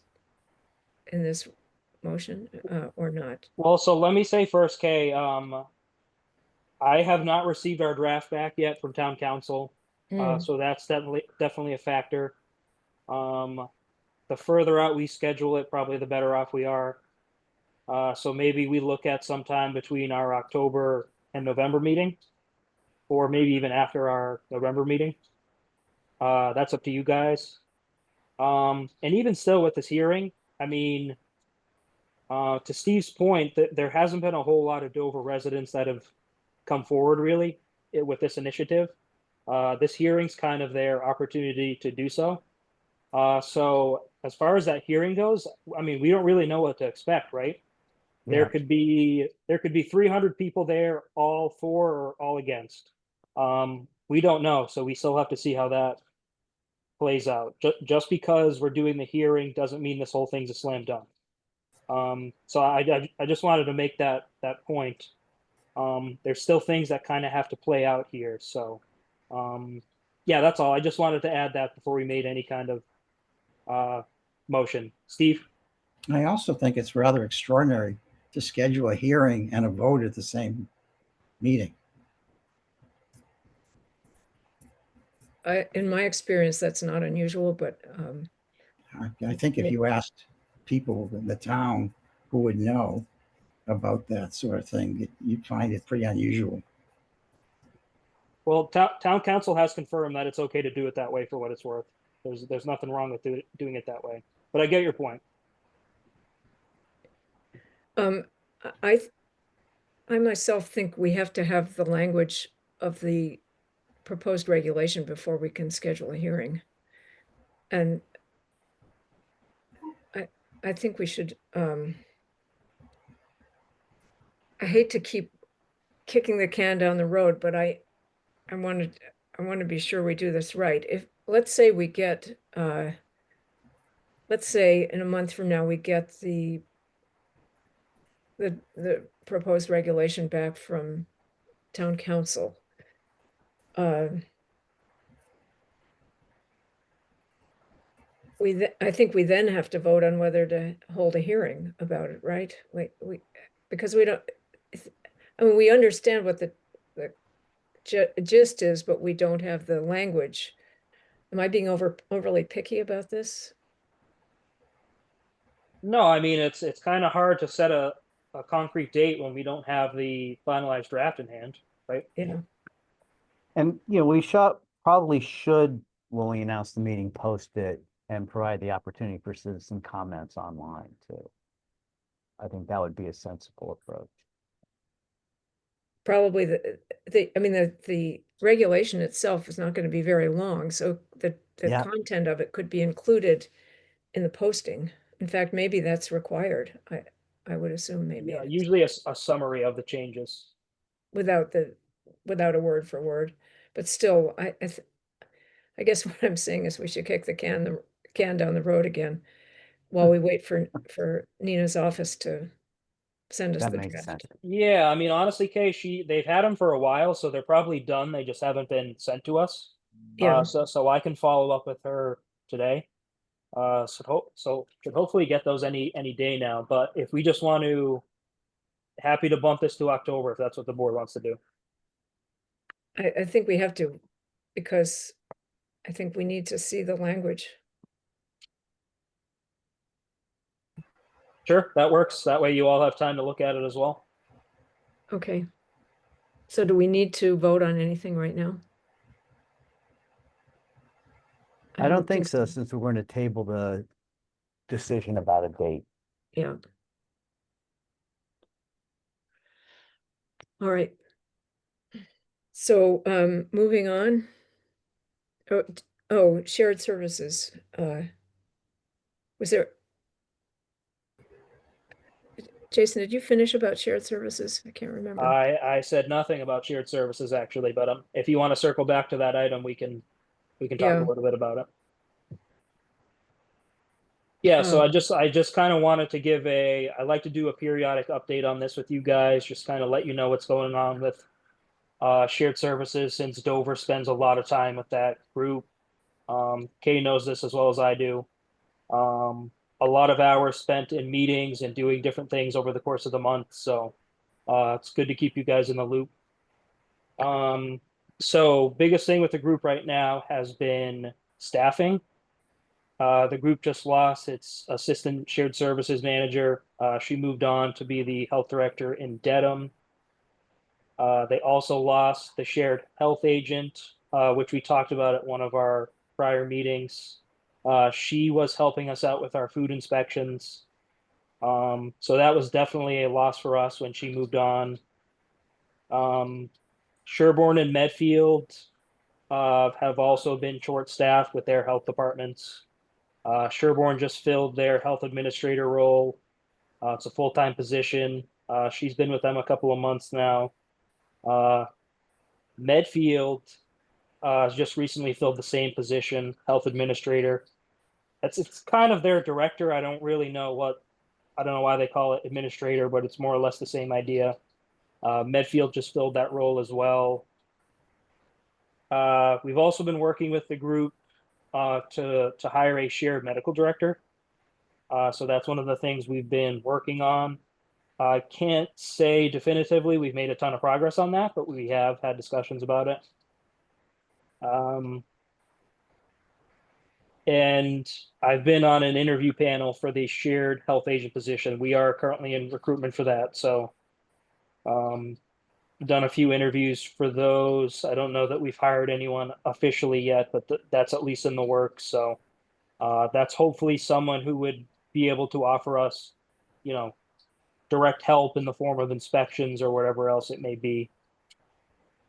Anything else you can think of that I might be missing, Kay? Or, I mean, that's pretty much the gist, I think, right? Yeah. Then did you mention the Medfield nurse? Yes, Medfield's hired a part-time public health nurse.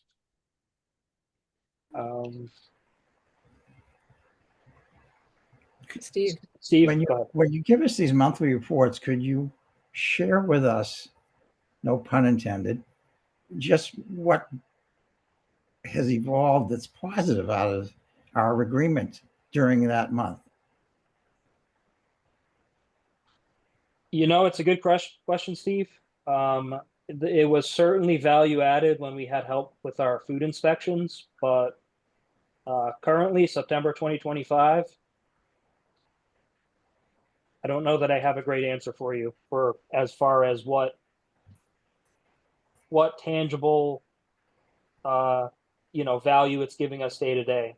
I will say as a whole, I'm a big supporter of the shared health initiative because it allows us to share resources, help one another on different things, jump into projects or issues if need be.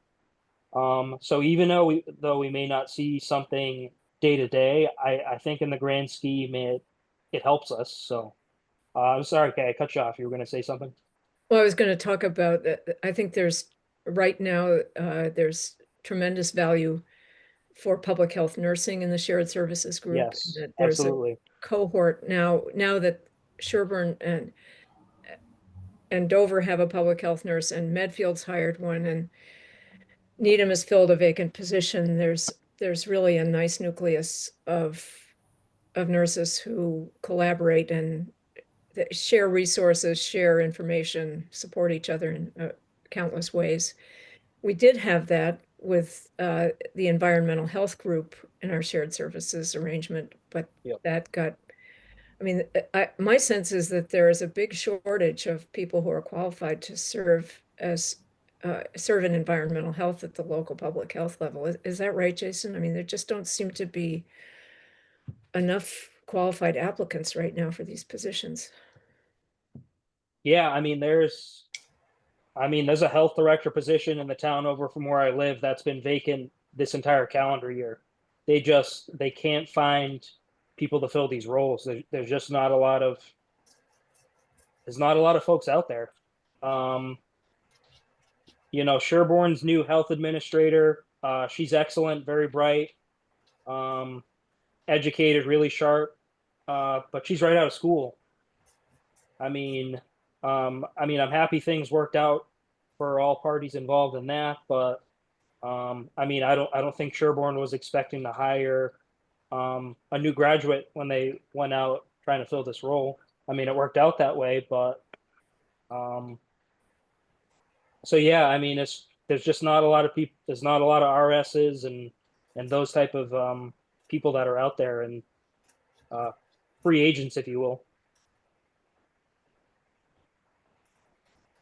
And a background in software engineering doesn't qualify you for RS.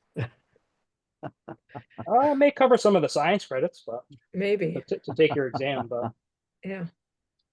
but no, I mean, to Steve's point, it at face value, it may not seem like we're getting a whole lot, but I think this whole initiative of sharing it's a very slow thing. It takes years to kind of start seeing real world benefits. In some cases faster, in other cases maybe longer, but it's something that is built out over time. So that's kind of what we're doing at this point, right? We're just kind of staying the course, contributing what we can, getting the benefits that we can out of it, and that type of thing. I mean, it's a good group. It's people we enjoy working with. So I mean, overall, I think it's been a good experience. You mentioned, Kay, I mean, for the public health nurses, it's been tremendous. They have their own little subgroup now where they get together, bounce ideas off one another. And it's great. So just things like that. At the end of the day, I think it makes us all better. So Do you want to mention the medical director? I touched on that a little bit, just that we're still working on that Mhm. whole thing. Because I mean, until then, there's not.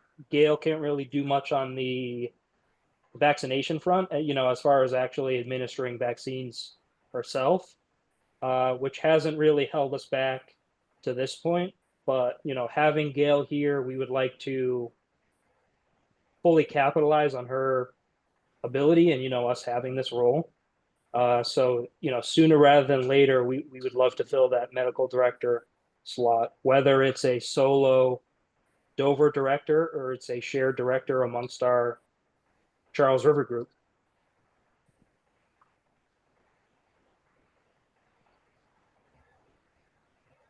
Okay, anything else about shared services? If not, let's move. We also had skipped over item 9 on the agenda, the camp hearing follow-up. Should we move to that? Yes. Yeah. Steve, you had requested this item, so if you had I'm a just, I'm go ahead. concerned that we get something very concrete out of the proceedings that have occurred, including that meeting with the folks, Camp Grossman. And I would like to see, if we don't already have it in place, a written agreement that they will be hiring an outside advisor, a consultant, to look at the programs that they do develop regarding the administration of medicine at the camp. There were a couple of other expectations too that seem to come from the conversation that haven't yet been codified, but I think we should codify our expectations and next spring confirm that they've met them.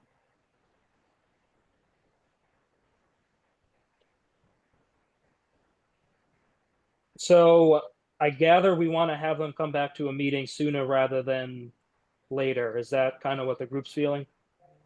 Well, Yeah. just so they get what needs to be done. I think it was clear, but no one disputed that they needed some changes made. And I just would hope that they do make them. It's confirmed they make them and that they made them with outside consultation. I concur with Steve. I think we need to invite them back fairly soon to talk with us more. I don't know what you all would think about having them back in a, maybe, it's been a month since we met with them, so maybe another month from now.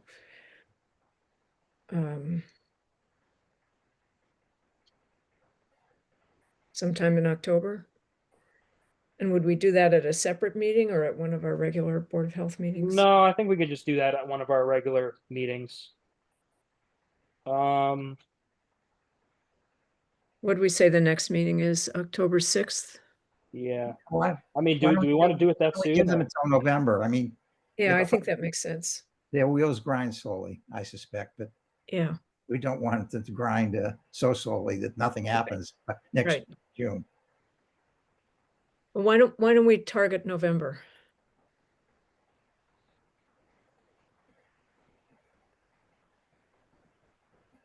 That will give them some time to Yeah. prepare. Yeah, my only thought too, if it means anything to you guys, so camp just ended, let's call it 2 weeks ago. I don't know what their off season looks like. They're probably, I don't know, doing whatever debriefing or winding down that they're doing. I don't know if catching them right directly in the middle of the off season is necessarily the best time. I don't know that they really start getting into new camp season stuff until at least the new calendar year. So my thought maybe is we bring them back sometime closer to next camp season, not super duper close, but sometime maybe in January. That way they're at least at the point where they're starting to dive into 2026 camp stuff and can fully do whatever we're asking of them. Just a thought. Gail, you had something you wanted to mention? So I just want to say, the parent that spoke at the hearing in August referenced the fact that she did her application in December and, signed on. She wanted to hear from the nurses. So my concern from the nursing standpoint is they start enrolling children pretty quick for the camp season at the end of the year, that an earlier meeting might, if I hear from that parent again, what's happening, should I enroll my children in it? I know I'm forecasting something that may not happen, but I feel in order to advocate for the families that a meeting with the camp sooner would be better. So you guys want to stick with November then? Yes. Yes, I All right. would. Sounds good to me. Thanks for the insight on that, Gail. Okay, anything else about camps? If not, then, I mean, I'll just say this quick, just to kind of close that out. I know that Camp Grossman knows this wasn't the greatest summer for them, just in terms of some things that had happened. Even aside from this meeting we all had together on Zoom a few weeks back, Gail and I had been out there once or twice to meet with them and more or less have that exact same conversation, just on a smaller scale, if you will. So I know that they know they have things to work on. Credit to them, any issue they've ever had, they've done what's right and they've put corrective actions in place. So I think they're going to cooperate and do whatever's asked of them. So I'm going to connect with them, see if we can have them come to that November meeting, and we'll just kind of catch up and see where we stand at that point in time, and we'll go from there. All right, sounds good. Jason, I'm assuming you put number 11 on the agenda, job classification and compensation study. I did. I kind of just wanted to talk about this quick. So the town administration and HR do this every couple of years. I'm sure you guys I think this board was fully intact last time we went through one. It was back, I think maybe in 2021 maybe, or 2020, somewhere around that time. But basically what they do is they look at everyone's job description. They look at everyone's salaries. And they kind of just make sure everything is accurate. It's up to date. They make sure salaries are in line with other similar communities, those types of things. So what we're doing as a Board of Health staff, I've given everyone their own most up-to-date job description. So, I've sent Suzanne her job description, Linda, Gail, I've sent the nurse job description. I'm going to have all the staff members look at their own write-up, make sure everything looks okay. Once they're all set, I will look at them myself. As far as my own job description goes, as the board is aware, I am your only direct report. So in fairness to you guys should have a say in that job description. So my plan is to share that with you and just see if you have any comments or anything you might like to update or change. And then we do have to get back to HR in a couple of weeks, just kind of with our final write-ups. I think it's September 20th, maybe somewhere in that time frame. So this is something we'll be working on next couple of weeks here. So I just wanted to mention that to the board, see if you guys had any thoughts or questions on kind of the plan I have as far as handling all that goes.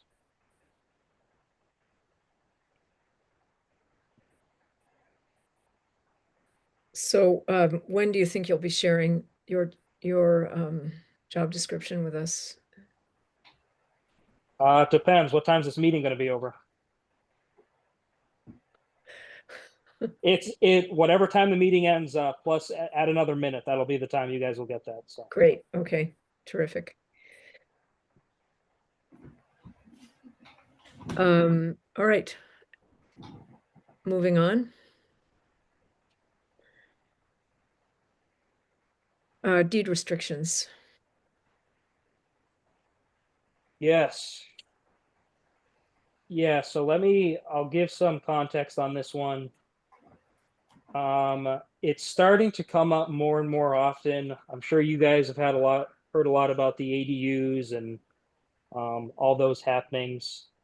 So I'm starting to run into some issues here in the office where there's existing deed restrictions in place for properties that are really no longer valid because of new rules that are in place. So it's putting some homeowners in positions where they're stuck with this deed restriction, even though they really shouldn't be. So the example I'm bringing to you guys today, 53 Powysset, they have an existing deed restriction in place stating that you guys have probably been by it. There's a green building on Powasset if you're headed down towards transfer station. It's almost right up on the street, right past Powasset Farm. So that is a separate detached structure that they have on the property. It's only ever been used for storage. They want to turn it into an accessory dwelling unit, 1 bedroom. The only problem is they have an existing deed restriction in place saying they can't do that. I really can't figure out any good reason why it was done in the first place. I think it was just some extra protection to make sure the septic system wasn't being overloaded. But so what's happened is this property owner has come in and submitted a building application to actually turn this structure into an ADU. So I've reviewed that application. There's really nothing here that would prevent this gentleman from doing this other than the deed restriction. So my plan is to remove that existing deed restriction and put a new one in place.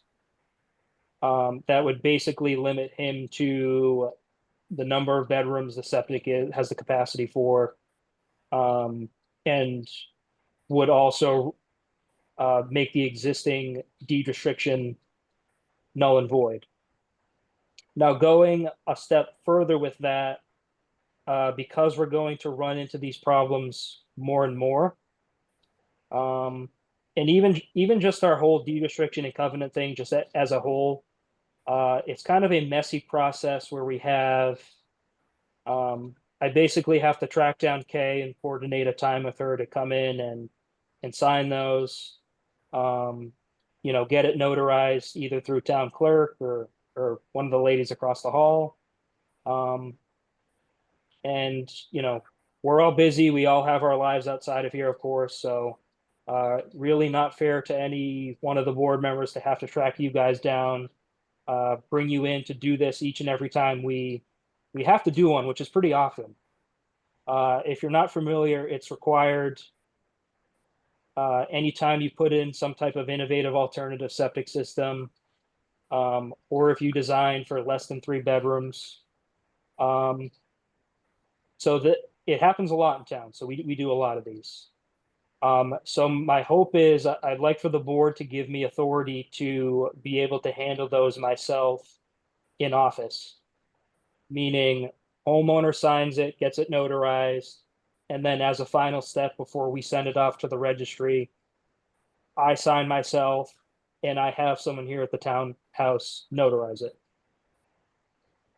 So I guess it's kind of 2 things we're looking at. This 53 Powasset is kind of a weird outlier example that I wanted to bring to you guys because I felt it wasn't a call I wanted to make myself unless you guys give me the authority to do that. And then that, the second piece is exactly what I just mentioned. I'd like us to get a better, more efficient handle on these for going forward. So if you guys are able to designate me to handle our deed restrictions going forward, that would be ideal for the operation of this office. Questions? Steve, go Yes, ahead. a couple comments. Sure. One, is it possible to pull all the existing deed restrictions that relate only to accessory ADUs?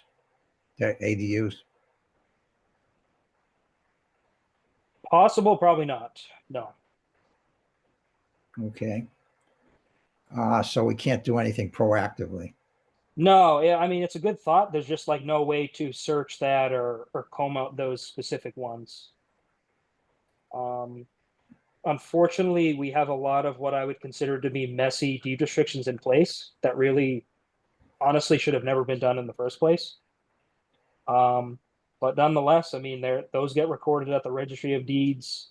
We're stuck with them. The property owner's stuck with them. Unless both sides agree to modify or withdraw that covenant. Well, having been on the board long enough to know that those restrictions that we imposed at the time seemed eminently reasonable. Right. We didn't try to overregulate people regarding that, but there were some people who, had they not had deed restrictions, would be imposing on their neighbors in a way that was unfair. And so I remember dealing with some of those in the past. So I think that the idea of having deed restrictions shouldn't go away. Secondly, I would like to know anytime a deed is modified. It doesn't have to be before the fact, but I would certainly want a report to the board of every deed that is modified and the reason for the modification.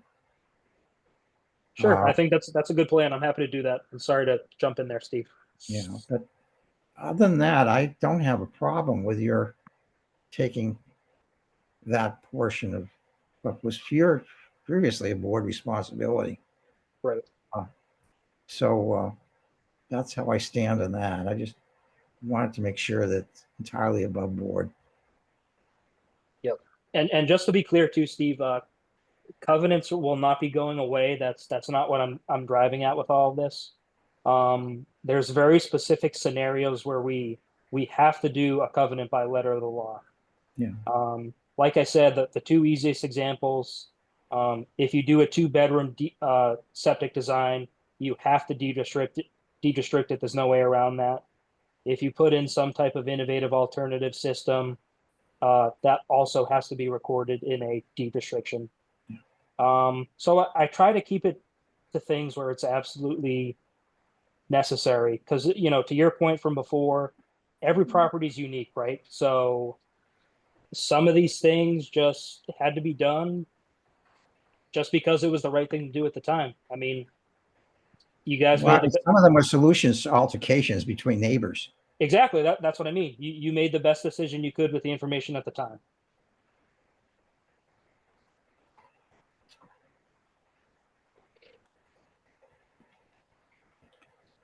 Others comment? John? Oh, you're Sorry about- muted. yes. John. Sorry about that.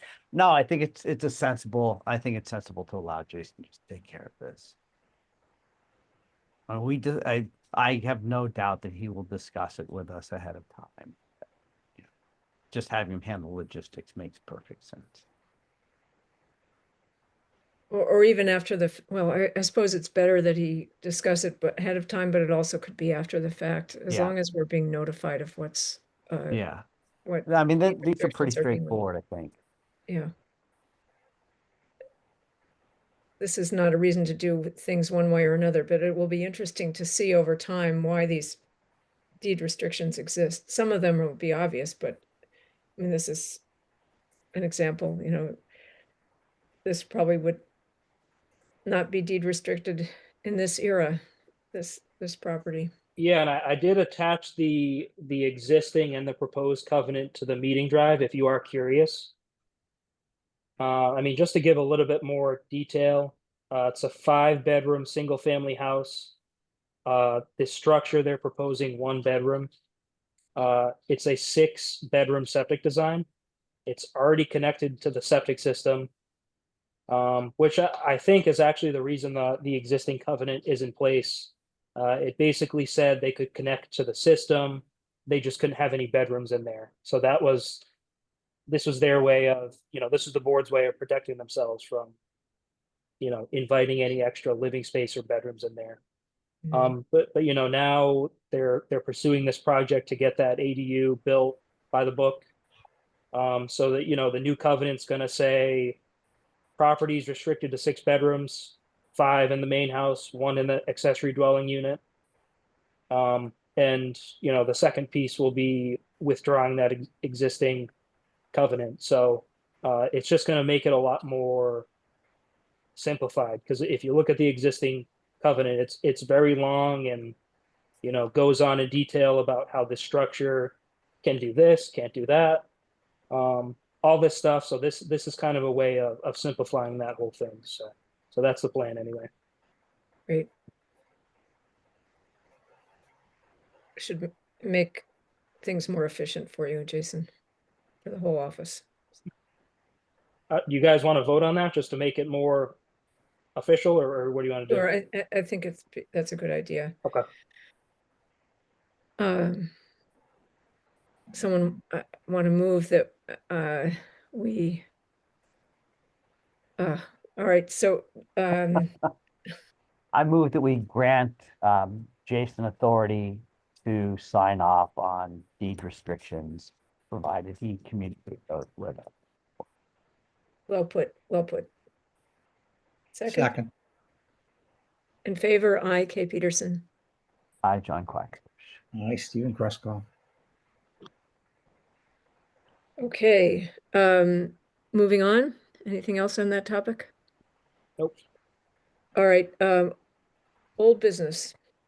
What old business items do we have floating around? Steve?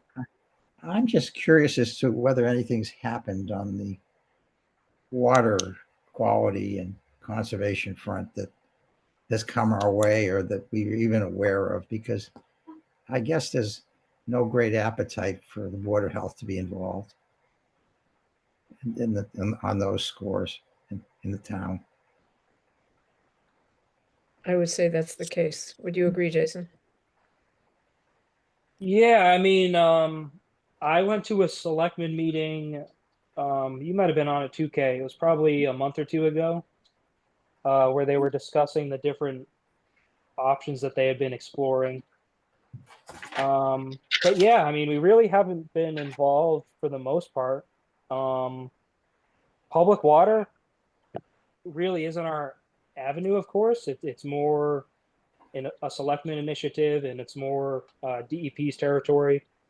Certainly, we should have a say. It's just that the question is, I don't know how much say. Certainly, we know best in terms of water quality and flow and things of that nature. But yeah, as far as this goes, we can certainly have our opinions. It's just I don't know how much direct involvement we're going to have. You had a thought, John? No, I have an appointment today. Someone's here to see me, so I'm going to have to drop off soon. Okay. What do you guys want to do? You want to, because I know we have probably a couple more minutes here. Do we want to? John can jump off, I think, right, if he needs to. Yeah, because we'll still have a quorum. All right. Well, thank you so much. And All right. Suzanne, thank you for all your hard work. You're desperately going to be missed, but I think we have a good replacement sitting right behind you. So Absolutely. we're really I'm looking gonna forward miss to seeing working. you guys in the meetings. Who knows? Maybe I'll just pop on as an attendee. But thank you for all your hard work and good luck in your new position. Thank you very much. All See, right. take see you, care. John. Thank you.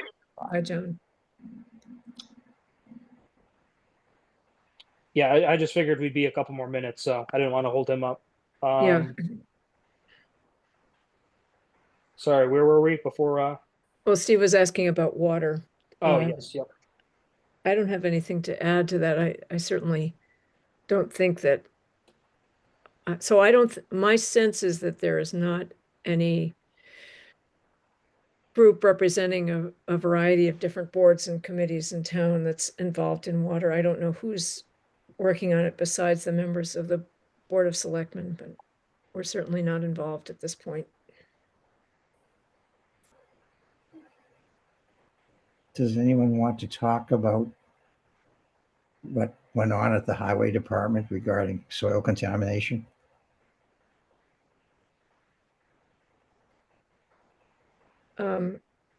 Can we talk about that if it's not on our agenda? You know what? It's I think we were pretty firm earlier with our citizen comment. So it's really not fair to get into it now if he's not here. So maybe it's best to just keep that off the meeting. I mean, even with that, I really don't have a whole lot to say about it. If there was a soil contamination, it's really not our avenue. It's more of a DEP type issue. So, I mean, town administration's been in communication with those guys, and it seems to me you know, in all their responses isn't and everything and the report they put together. Not a lot of concerns on my end, so.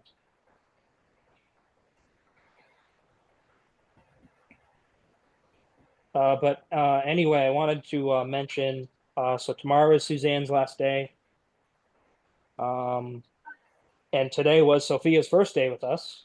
So they are spending some time together today, as you can see, just kind of getting, Suzanne's doing her best to get Sophia up to speed so we can make that transition as smooth as possible.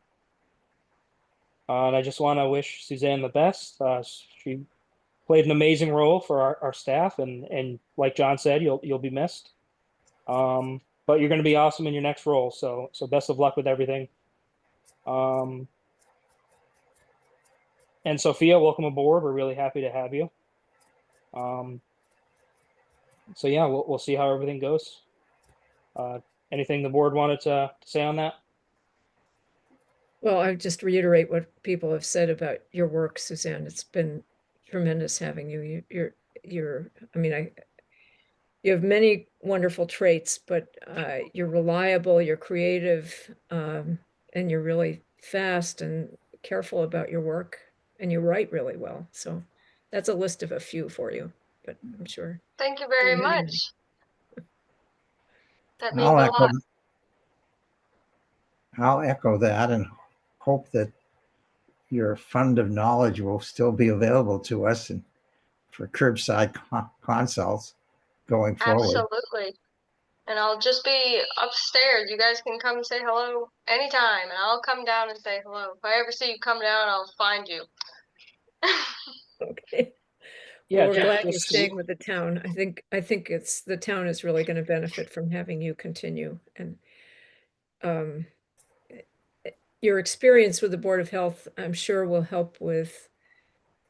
I mean, your Board of Health experience has taught you a lot about how the town works in general, and that will be really good for your new position. Even outside of work, I'm like talking to my friends about their septic systems. It's been really cool. I never thought I'd be in these conversations, but You have yeah. to be careful. You may lose your friends.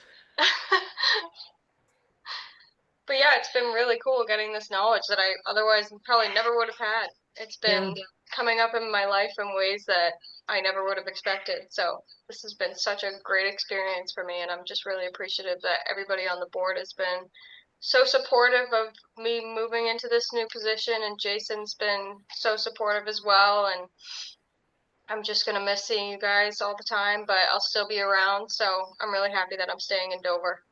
Good, great. Anything else for other business? Well, and welcome to Sophia. And Sophia, I wanted to mention, I sent you an email, but your presentation about ticks, your report was really great. And Thank you. I thought your graphics were amazing. I mean, the content was too, but it's a really nice presentation. Thank you. I appreciate it. Thanks for doing it for us. All right, anything else? No, 2 hours is not bad at all for this agenda. So Sorry, nice job, everybody. 2 hours and 12 minutes, but Yep, not bad at all considering. yeah. Shall we adjourn? Move to adjourn. Second. Bye, everyone. Thank you. Good job. Thanks, everyone. Thank you.